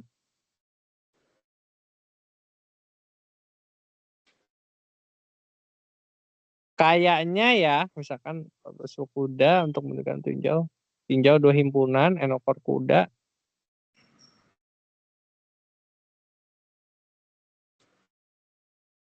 Kalau di sini sih kayak batasnya ya. Kalau batasnya. Kalau ngeliat dari metode pembuktiannya sebenarnya bisa. Bisa. Bisa benar kan? Dia bisa benar kan? Ya kan? Nah, mungkin kalau yang premisnya salah yang ini. Begini. Contoh begini. Ya ini kan dari awal udah salah ya. Untuk setiap bilangan bulat tak negatif N berlaku bahwa 5N sama dengan 0. Itu aja udah jelas aneh kan? Nah, sehingga sebenarnya basisnya dia induksi itu bisa menipu gitu. Contoh, kalau untuk N-nya 0, ya 5 kali 0 adalah 0, ya itu obvious kan? Tapi kalau kita lihat langkah induksinya, misalkan bahwa 5N sama dengan 0 untuk semua bilangan bulat tak negatif N. Ini hipotesis induksinya. Ya. Untuk membuktikan Pn plus 1 benar, maka tuliskan N plus 1 adalah I plus J.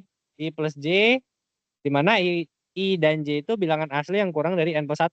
Gitu ya. N plus 1 gitu ya. Nah, dia bilang bahwa si N plus 1-nya ini kan adalah I plus J. Nah, jadinya ini bisa jadi 5I, 5J. Nah, karena I dan J ini adalah bilangan bulat tak negatif dari N, ya kan? Nah, menurut hipotesis induksi, dia harus sama dengan 0 kan? Ya nggak? Ya. Nah, cuman ini jadinya 0 tambah 0, which is 0. Ya terbukti gitu. Kalau kelihatannya kayak benar, ya kan? Tapi, nah ini balik lagi, kalau untuk menyangkal, dia bilang kan untuk setiap bilangan bulat tak negatif. Berarti kalau untuk menyangkal gimana? Masih ingat gak? Ya, dia cuma butuh satu bukti aja, counter example-nya. Which is, kira-kira apa counter example-nya? Apa? Kira-kira counter example-nya untuk N sama dengan berapa? N yang positif, tak negatif. Ya contoh. Misal 1. 1, kenapa 1? Karena 5 kali 1 sama dengan 5. Oh, bukan. Jadi yang disangkal itu bukan 5N sama dengan 0-nya, tapi metode pembuktiannya. Nih, coba lihat fokusnya ke sini.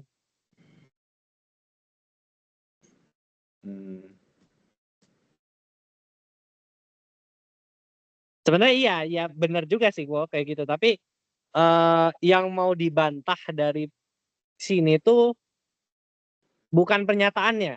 Jadi anggap pernyataannya benar. Namanya induksi kan kita menganggap bahwa pernyataannya benar, ya kan? Kita belum tahu dia benar apa salah, ya kan? Oke. Nah, yang mau kita cari adalah flow dari pembuktiannya.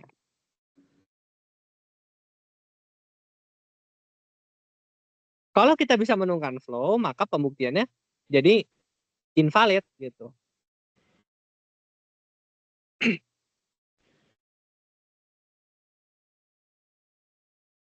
Oke, coba mungkin gua kasih tahu aja ya. Dia bilang gini, N plus 1 itu bisa dinyatakan dengan I plus J. Dalam hal ini, I dan J adalah bilangan asli yang kurang dari N plus 1. Kurang dari N plus 1. Ya. Berarti, misalkan kalau P1 misalkan, P1. Berarti dia bisa dinyatakan sebagai I plus J kan? Nah, kita menyatakan I plus J ini harus bilangan dari kurang dari N plus 1, which is si bilangan itu sendiri. Ya, bilangan kurang dari 1 ya 0 kan? Ya nggak? Yeah. Nah, bisa nggak? 0 tambah 0 jadi 1. Ya nggak bisa kan? Nggak bisa. Ya udah, dari situ aja itu udah flow tuh sebetulnya. Flow-nya di situ. Nah, jadi penyangkalnya adalah, jadi jangan nyangkal pernyataannya, karena pernyataannya memang dari awal kita nggak tahu benar apa salah. yang mau kita sangkal adalah metode pembuktiannya gitu. Jadi kalau kita lihat di sini, ya kesalahan terjadi ketika kita berpindah dari N0 ke N1. Sebab 1 tidak dapat ditulis sebagai penjumlahan dua buah bilangan asli yang tadi ya. Paham nggak? Ya, nanti coba dibaca lagi. Tapi Ya. kurang lebih kebayang ya, yang harus disangkal bukan si bukan si pernyataannya, tapi langkah-langkahnya. Apa langkah-langkahnya yang salah?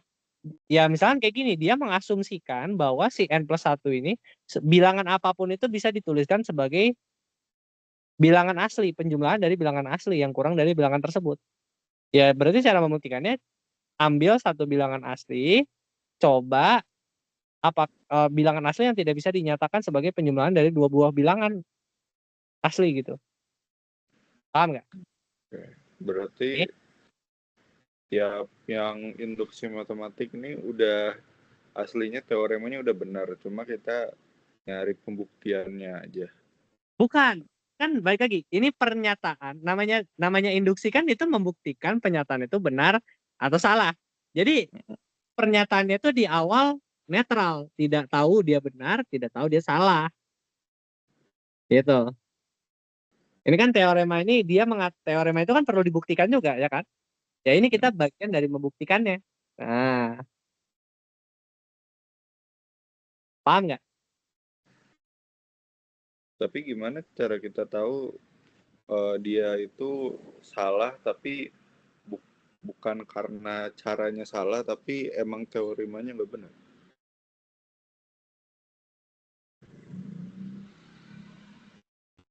Ah, bentar-bentar kan untuk membuktikan teorema kan harus pakai induksi. Induksi itu kan pembuktian teorema, ya kan? Nah, jadi kalau misalkan langkah itu kan adalah step untuk membuktikan si teoremanya benar. Jadi awalnya itu nggak tahu dia benar apa salah gitu. Ya kalau di sini kita pengen membuktikannya dengan induksi. Ya sebetulnya membuktikan eh dengan 5 kali, ya misalkan kayak yang tadi kan lu kan bilangnya coba aja 5 kali 1. Dia kan bukan sama dengan 0. Dia sama dengan 5 kan? Gitu kan? Itu kan maksudnya kan? Nah, tapi kan ini bukan membuktikan dengan induksi. Kalau kayak gini kan berarti kita cara nyoba-nyoba, ya kan? Gimana ya istilahnya? Eh, jadi yang mau dibantah adalah cara pembuktian yang dengan induksinya gitu. Oke. Mm-mm.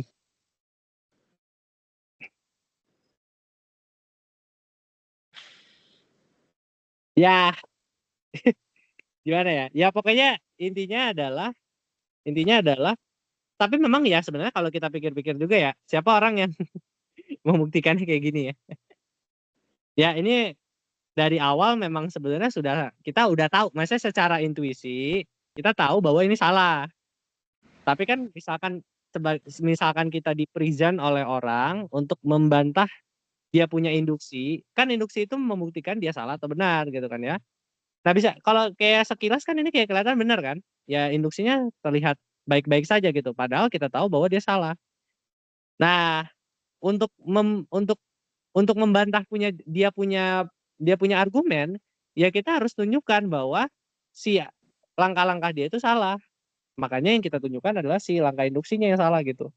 Nah, kalau lu bilang ini teoremanya udah salah gitu. Coba 5 kali 1 itu bukan sama dengan 0 kan? Gitu. Ya dia juga dia dia dia dia bisa membantah gitu. Loh tapi dari induksi gua bener kok ini. Orang dia sama dengan 0 gitu. Apa salahnya gitu. Nah, berarti kan nggak bisa tuh kita menyangkal dia bukan hanya dengan tanpa bukti gitu. Tanpa bukti. Ya dia bisa bilang ya itu kan common sense lo aja, menurut gue 5N sama dengan 0. Tapi dari basis induksi gue, lah kan induksi udah terbukti bisa membuktikan pernyataan matematik gitu. Ya menurut induksi, ya gue udah benar gitu. Gimana lo mau bantah apa? Ya paham nggak? Kebayang nggak? Oke. Ya gitulah kurang lebih gitu. Tapi maksudnya dari slide ini maksudnya adalah kita harus bisa mendeteksi kesalahan berpikir dalam induksi matematik itu. Sebuah induksi matematik tidak serta merta benar gitu hanya karena dia terlihat valid gitu. Ya kalau misalkan lu udah melihat udah spot on bahwa si pernyataannya aja udah salah, berarti sudah pasti di induksinya pun juga pasti ada kesalahan gitu. Paham nggak? Oke. Gitu. Ya, paham ya? Oke, kurang lebih gitu. Oke, ini terakhir ya. Terakhir kita ke induksi kuat. Kadangkala dalam membuktikan sebuah kita tidak cukup hanya menggunakan satu hipotesis. Kalau tadi kan kita hanya menganggap si hipotesis PN ini doang yang benar untuk satu N gitu ya. Kadangkala dalam satu saat bersamaan kita perlu menggunakan banyak premis, banyak asumsi. Jadi misalkan kalau untuk induksi kuat ya bedanya adalah misalkan kasus basisnya adalah N0 gitu ya. Ya untuk pembuktikannya awalnya benar ya, kita pakai PN0 sama dengan PN0 benar gitu ya.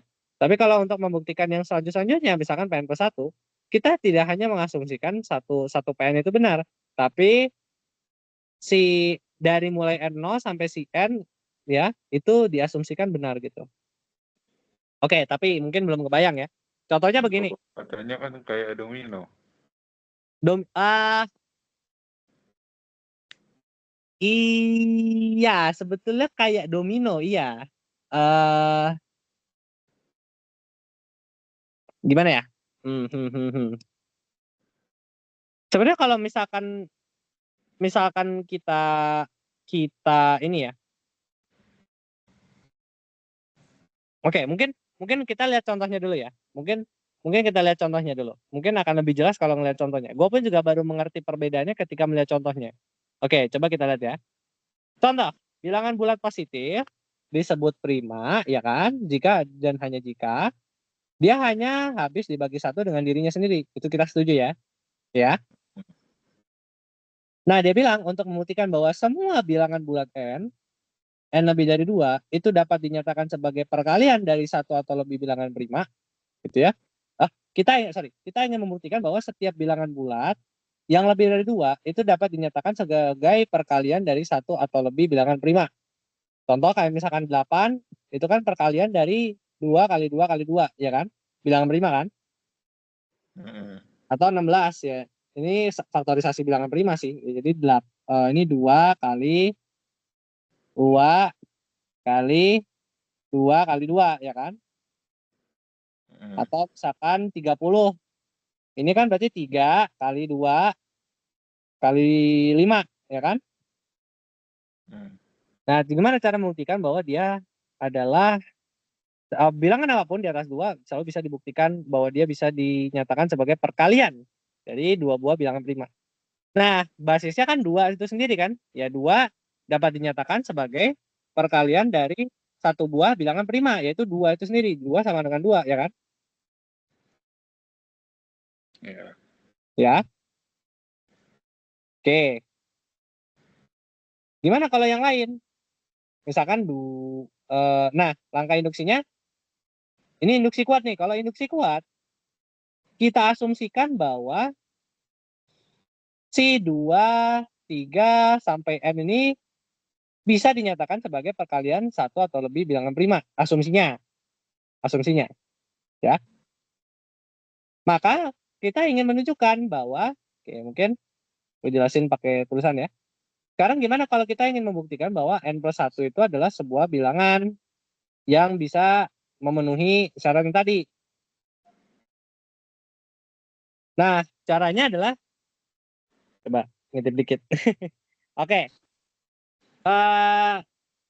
Yang pertama, ya, kalau misalkan n plus 1-nya itu adalah bilangan prima, maka sudah pasti dia bisa dinyatakan sebagai perkalian dari satu atau lebih bilangan prima kan? Ya, which is si n plus 1-nya itu sendiri. Ya nggak? Ya, karena kan prima ya, jadi hanya bisa oleh dirinya sendiri gitu. N plus 1 kali 1 gitu, perkalian dari N plus 1 kali 1 gitu ya. Atau ya N plus 1 aja gitu juga udah nggak apa-apa gitu. Tapi gimana kalau misalkan N plus 1-nya bukan prima. Bukan prima. Kalau bukan prima sudah dipastikan bahwa dia bisa dibagi oleh suatu bilangan lain, benar nggak? Kalau ya kan? Karena bukan prima. Berarti katakanlah kalau bukan prima berarti dia bisa dibagi oleh bilangan lain kan? Katakanlah A gitu, ya kan? Ya nggak? Yang lebih kecil dari N plus 1 itu sendiri, ya kan? Iya. Ya, katakanlah hasilnya adalah B, ya kan?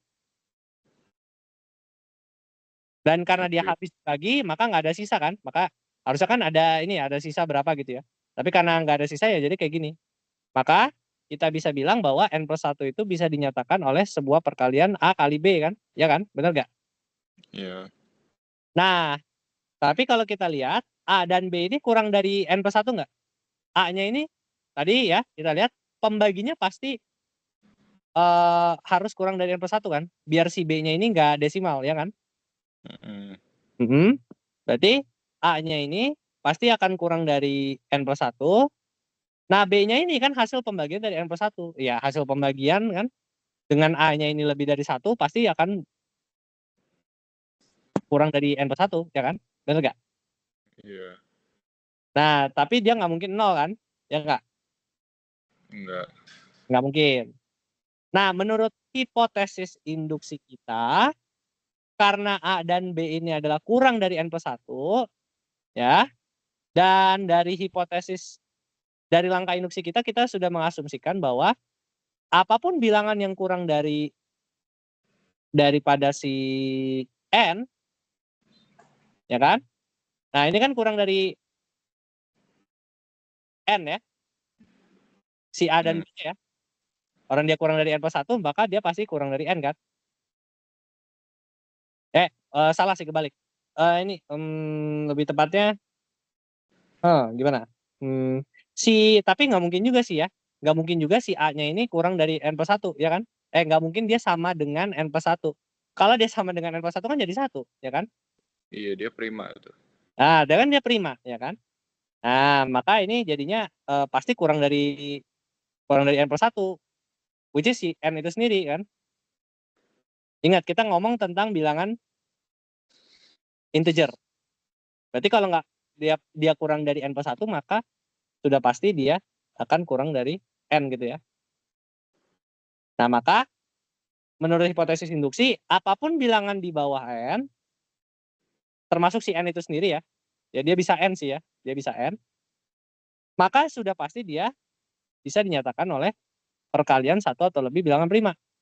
Nah, jadi dengan demikian si N plus 1 sudah pasti bisa dinyatakan tuh oleh perkalian dua buah bilangan prima.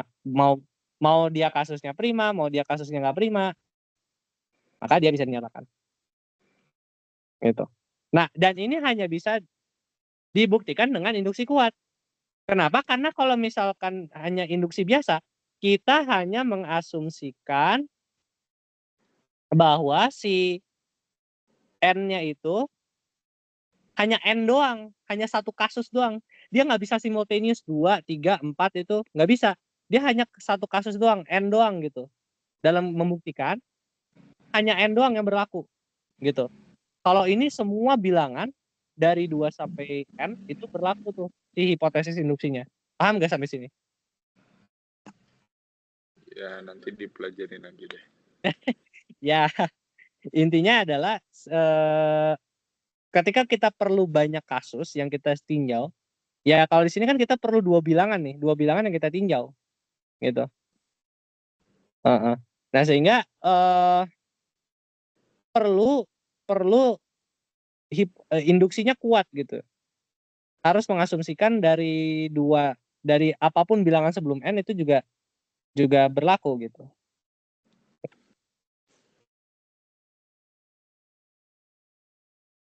Karena kalau misalkan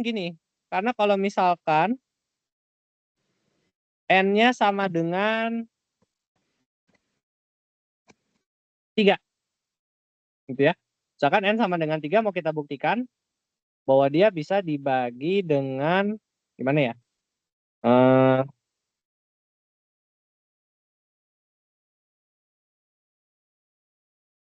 ya, aduh, agak susah ya. Tapi mungkin harus mungkin nanti dicoba-coba dulu, dicari-cari dulu kira-kira. Gue belum ini sih, gue belum nemu memang kenapa kalau eh kenapa nggak ya udah gunakan induksi biasa gitu ya. Sebenarnya gue juga pikiran kayak gitu sih. Tapi gue belum sempet nyari tahu kenapanya gitu. Maksudnya kalau yang induksi biasa itu dia kayak cuma neliti satu objek doang. Tapi Iya, kalau induksi kuat dia kayak semua domainnya gitu. yes. Diasumsikan bahwa dia benar gitu.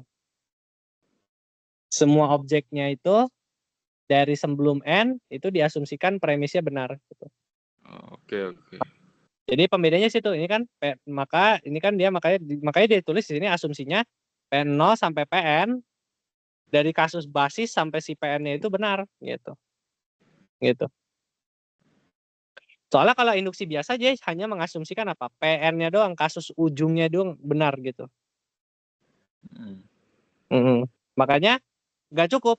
Kalau yang tadi kan nih, ini kita cuma mengasumsikan kalau misalkan kita pakai induksi biasa nih ya, kita hanya bisa mengasumsikan satu, misalkan P2-nya benar gitu. Mana yang tadi? Ini A, B. Kan A, B. Ya kan kita berarti kalau hanya pakai induksi biasa kita cuma bisa asumsi doang. Asumsinya PA-nya benar. Tapi nggak bisa tuh bersamaan PB-nya benar juga. Nggak bisa kalau dengan induksi biasa. Paham nggak? Karena kalau pada induksi, Lebih paham. iya, iya, logikanya agak susah sih, gitu lah. Biasanya sih induksi kuat itu digunakan untuk kita perlu misalkan membuktikan dua buah objek itu mematuhi hipotesis gitu. Baru dia bisa benar. Ini kan ada A, B kan. Mungkin kalau cuman butuh A-nya doang ya udah kita asumsi PN benar aja gitu. Mungkin gitu ya. Tapi ya mungkin harus cari tahu lagi nanti kayak gimana. Gitu. Tapi kebayang lah maksudnya. Nah ini dia ngasih jelasan nih. Pada contoh 6, kita membuat hipotesis lebih dari satu, asumsikan 2 dapat dinyatakan prima sampai N dapat dinyatakan sebagai prima. Karena A dan B adalah bilangan yang berada di antara 2 sampai N, maka menurut induksi A dan B juga dapat dinyatakan sebagai bilangan prima. Dengan menggunakan banyak hipotesis, pembuktian kita menjadi lebih kuat. Kalau hanya satu hipotesisnya, yaitu mengasumsikan N, dapat dinyatakan sebagai perkalian bilangan prima, pembuktiannya menjadi kurang kuat. Oke. Ya sebenarnya pembuktiannya masih valid mungkin ya. Tapi tidak kuat gitu ya. Gitu. Jadi makanya dia asumsinya banyak gitu ya. Oke. Lanjut ya. Contoh ini. Nah ini menarik juga nih. Contohnya begini. Kita punya teka-teki jigsaw puzzle. Jigsaw puzzle ini dia bilang 2 atau lebih potongan dapat disatukan untuk membentuk potongan yang lebih besar. Oke, itu kan puzzle ya. Jadi kayak misalkan kita udah punya beberapa potongan gitu kan ya, yang udah tersatukan gitu.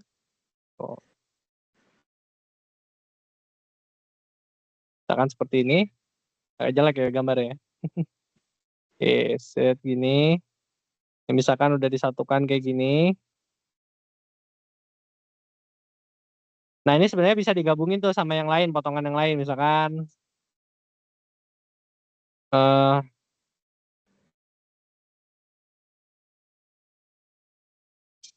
ya ya gitulah gambarnya ya pokoknya gitu.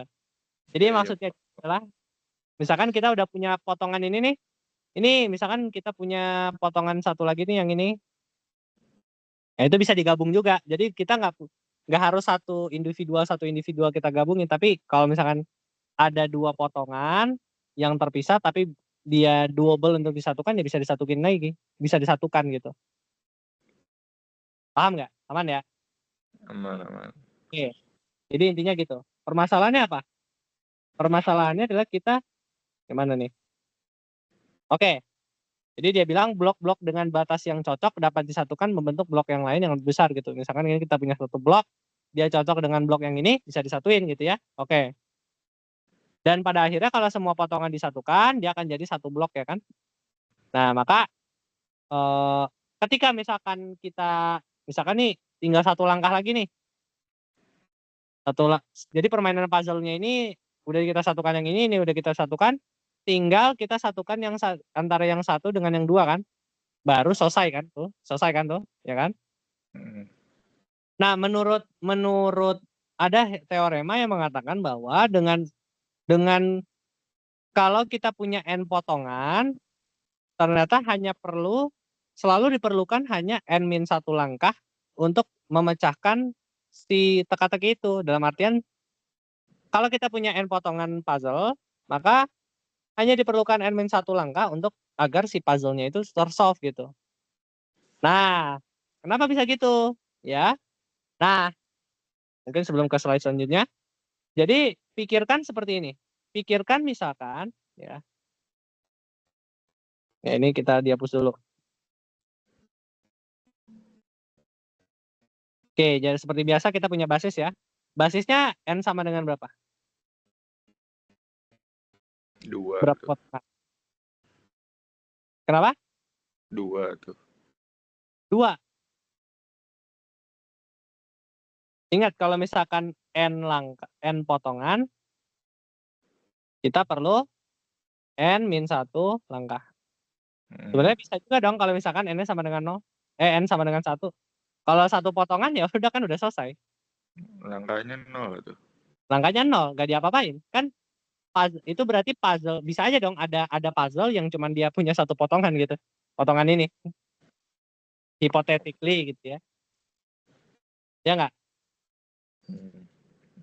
Ya kalau dia punya kalau si puzzle itu cuman hanya terdiri dari satu potongan, ya nggak usah diapa-apain juga udah selesai. Ya hanya perlu 0 langkah. Ya, intinya begitu. Ini untuk basis. So how dengan si langkahnya? Gimana cara misalkan kita punya n potongan? Asumsikan apa? Asumsikan bahwa si n potongan asumsikan kalau punya n potongan hanya perlu n-1. Itu hipotesisnya. Nah, buktikan apa? Buktikan kalau kita punya n+1 potongan, ya nggak? Dia hanya perlu berapa? N langkah, ya kan? Nah, bisa nggak kalau misalkan kan kita awalnya punya puzzle, berarti sekarang bayangkan kita punya puzzle sebanyak n+1 potongan gitu ya. Boleh dong kita pecah, kita patahin lah ya istilahnya. Si puzzle-nya itu jadi beberapa potongan. Jangan beberapa potongan ya bahasanya. Jadi 2 blok. Ada blok yang terdiri dari n-1 potongan. Ya, ini blok pertama gitu ya. Ya ini bentuk puzzle-nya agak abstrak ya, tapi ya katakanlah puzzle-nya kayak gini gitu. N1 potongan. Ada juga yang terdiri dari N2 potongan.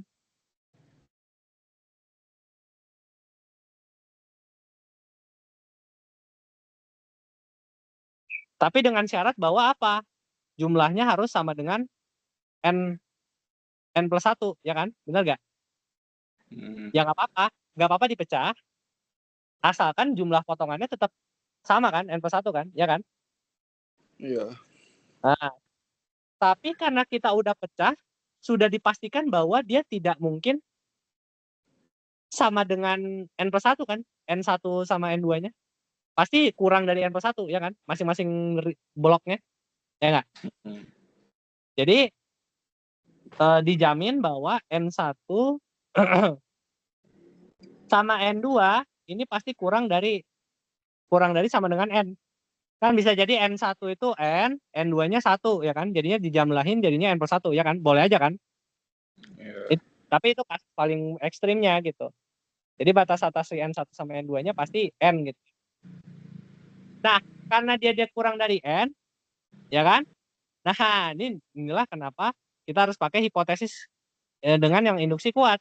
Karena dia kurang dari N, ya, karena dia induksi kuat kan kita sudah asumsikan bahwa untuk dari potongan 1, potongan 2, potongan 3, potongan 4, sampai potongan ke N gitu ya, sudah pasti dia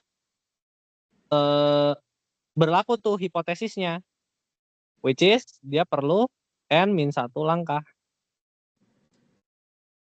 Ya, walaupun kita nggak tahu nih N1-nya berapa, N2-nya berapa, ya kan?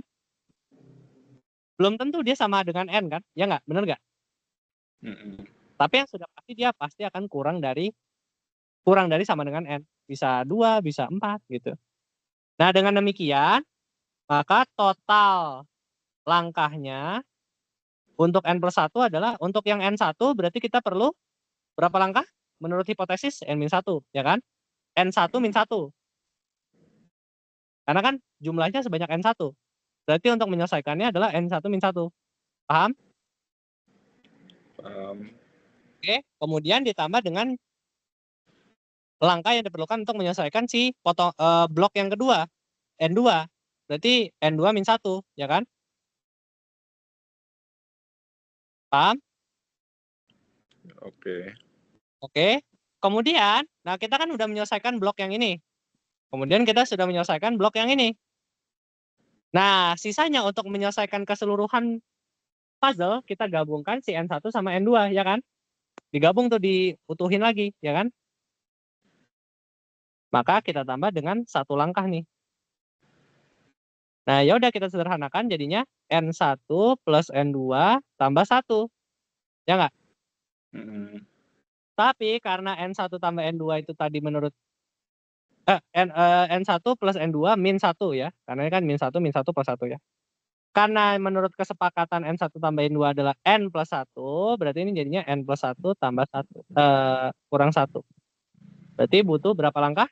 N langkah. Terbukti ya? Nah, paham nggak? Sampai sini. Ya, kurang lebih paham. Kurang lebih paham. Tapi bisa kelihatan nggak sebetulnya polanya gimana kalau kita harus pakai induksi kuat? Kelihatan nggak polanya kalau dari sini? Jujur belum. Belum. Oke, nih ya. Polanya adalah kalau dari kasus ini kita berurusan dengan 2 objek nih, A dan B. A dan B. Dia punya 2 objek yang kita nggak tahu nih. Dia apakah sama dengan 5K, dengan 3K gitu ya. Kita nggak tahu. Sama juga dengan yang ini. Kita berurusan dengan N1 potongan dengan N2 potongan yang kita nggak tahu nih persisnya berapa.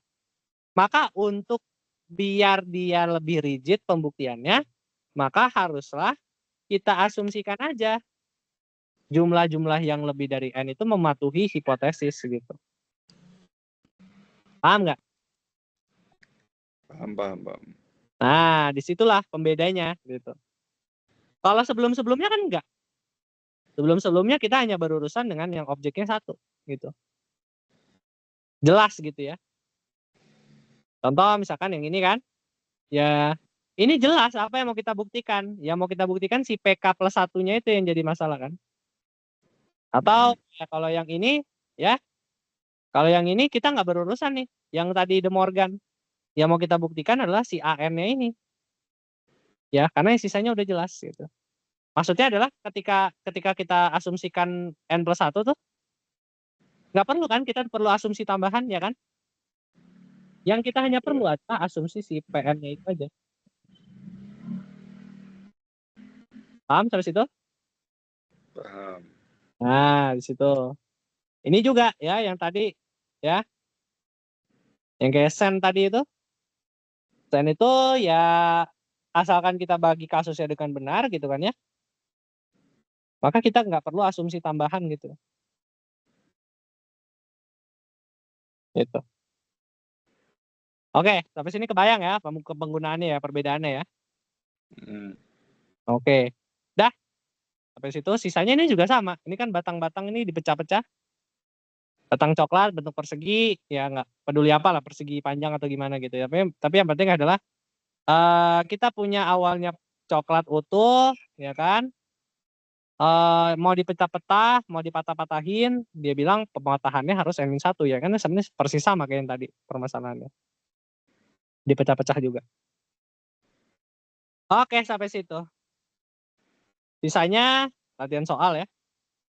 Yang di atas nih yang bagian 2 juga ini aplikasinya doang ya. Untuk membuktikan kebenaran program ya ini juga kurang lebih sama gitu. Cuman dalam coding aja. Ya. Oh itu tadi baru satu slide tuh. Baru satu slide. Baru satu PPT. Hah? Baru satu PPT. Nggak, tapi Oh, ini ada 2. Kirain udah dua-duanya. belum.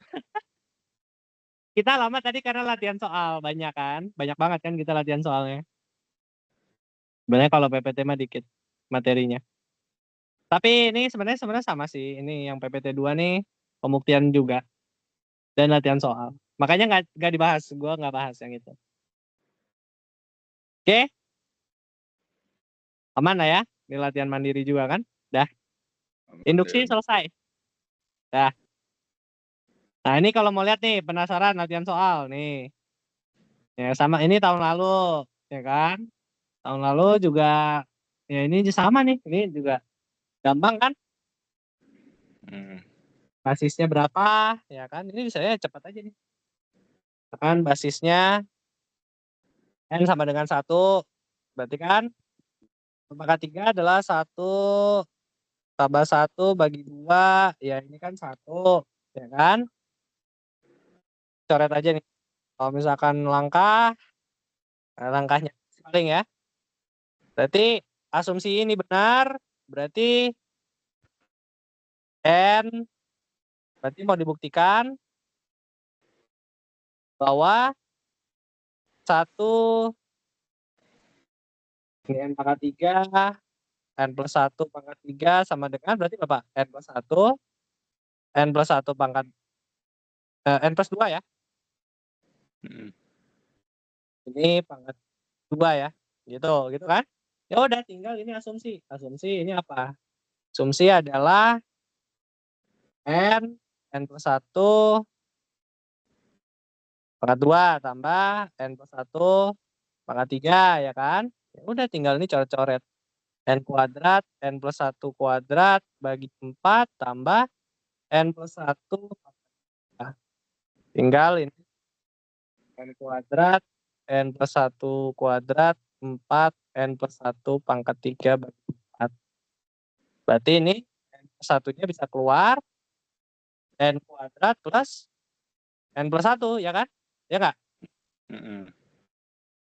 Berarti ini jadinya N plus 1 kuadrat, ini N kuadrat plus 1 kan apa?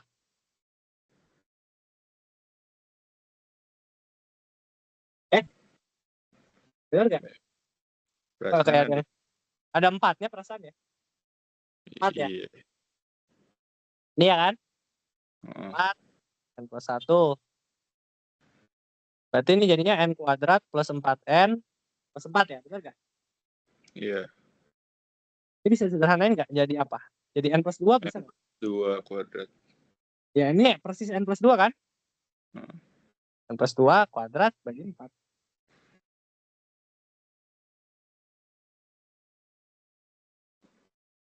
Terbukti, ya kan? Udah. Gampang ya? Nah, gitu aja. Bawahnya juga sama. Ini tapi ini pertidaksamaan. Gitu ya. Ini juga sama. Kalau kita punya deret seperti ini ya buktikan SN-nya bisa dinyatakan dengan sebuah ekspresi singular lah gitu tanpa ada sumasi gitu. Itu Nah, bukannya materi baru ya? ini enggak. Ini buktikan kok tuh. Buktikan dengan induksi matematik tuh. Oh. Tapi jangan terkecoh dengan ininya lah. Kan bisa lah kalau penjumlahan bisa kan? Ini nggak perlu sifat-sifat ininya, nggak perlu sifat-sifat sumasinya, cuman penjumlahannya aja. Kan ini hanya menyatakan penjumlahan dari 1 sampai N aja kan, biar nggak panjang mungkin ya ini. Atau nah ini yang agak menarik nih. Nah ini kalau nanti mau ngerjain Menara Hanoi, Tower Menara Hanoi. Dia bilang kalau misalkan pindahin satu cakram, kalau misalkan untuk dia bilang bahwa langkah paling optimal untuk memindahkan tower ini dari satu tower di yang ke satu ke yang dua itu 2n-1 gitu. Nah itu ntar lah gimana bisa dikerjain gitu ya. Mungkin nanti kalau ada sesi latihan soal atau mau apa, nanti kita bisa bahas. Oke, aman ya? Aman. Aman, sip. Nah berarti induksi selesai. Boolean kemarin masuk Boolean ya? Iya, bulean masuk. Boolean gimana? Aman Boolean? Udah Ya, sampai mana? aman sih udah selesai malah. Udah selesai. Cepet juga. Sampai peta Karnov terus rangkaian logika udah sih. Rangkaian logika udah. Berarti nanti habis ini apa? Habis liburan. Deret paling. Oh deret ya, barisan dan deret ya. Belum masuk pohon ini ya, graf berarti ya. Belum, kuis dulu paling baru. Oh iya benar-benar. Aljabar boolean, barisan deret sama induksi itu kuis 3. Baru nanti graf, tree, pohon sama I forgot the last one. Kayaknya analisis kompleksitas. ON begitulah. Oke, dikit lagi berarti. UTS dulu ya. Oke. Oke, siap. Ada lagi yang mau ditanyain sebelum tutup? Nggak ada sih. Gak ada ya, oke lah. Ya, nikmati dulu liburan. Belum kembali ke dunia nyata. Kapan kita lomba BTW, Ri? Masih inget Apa? gak? Banyak kita Tanggal 27 Maret. 27 ya, masih lama lah ya. Ya, Itu MCF udah kelar tuh. MCF, Nah. laporan. Belum samsek mulai. Tubes, Tubes. Aduh, hektik Lah, banget. ini satu orangnya ngilang. Oh iya, kelompokmu. Iya. Sibuk katanya. Ya udahlah. Aduh, ya, ya yang penting kumpul lah. Kalau menang nggak menang, yang penting kumpul. Aduh. Ya udah deh. Oke deh, nanti kabarin aja kalau misalkan mau ada pertemuan lagi ya. Gak ada kelas kan minggu depan kan? Kelas Daring apa? kok. Daring kalau nggak salah. Daring ya? Oh ada kelas ya. Uh, Bukannya Kamis sudah libur ya? Kamis kan udah Lebaran. Senin, Selasa sih masih Oh, ada daring. oh Kalau dimajuin nggak Selasa. Oh ya oke oke. Oke deh, sip. Thank you Ri. Nanti kita salah. ketemu lagi. Oke. Aku tutup ya.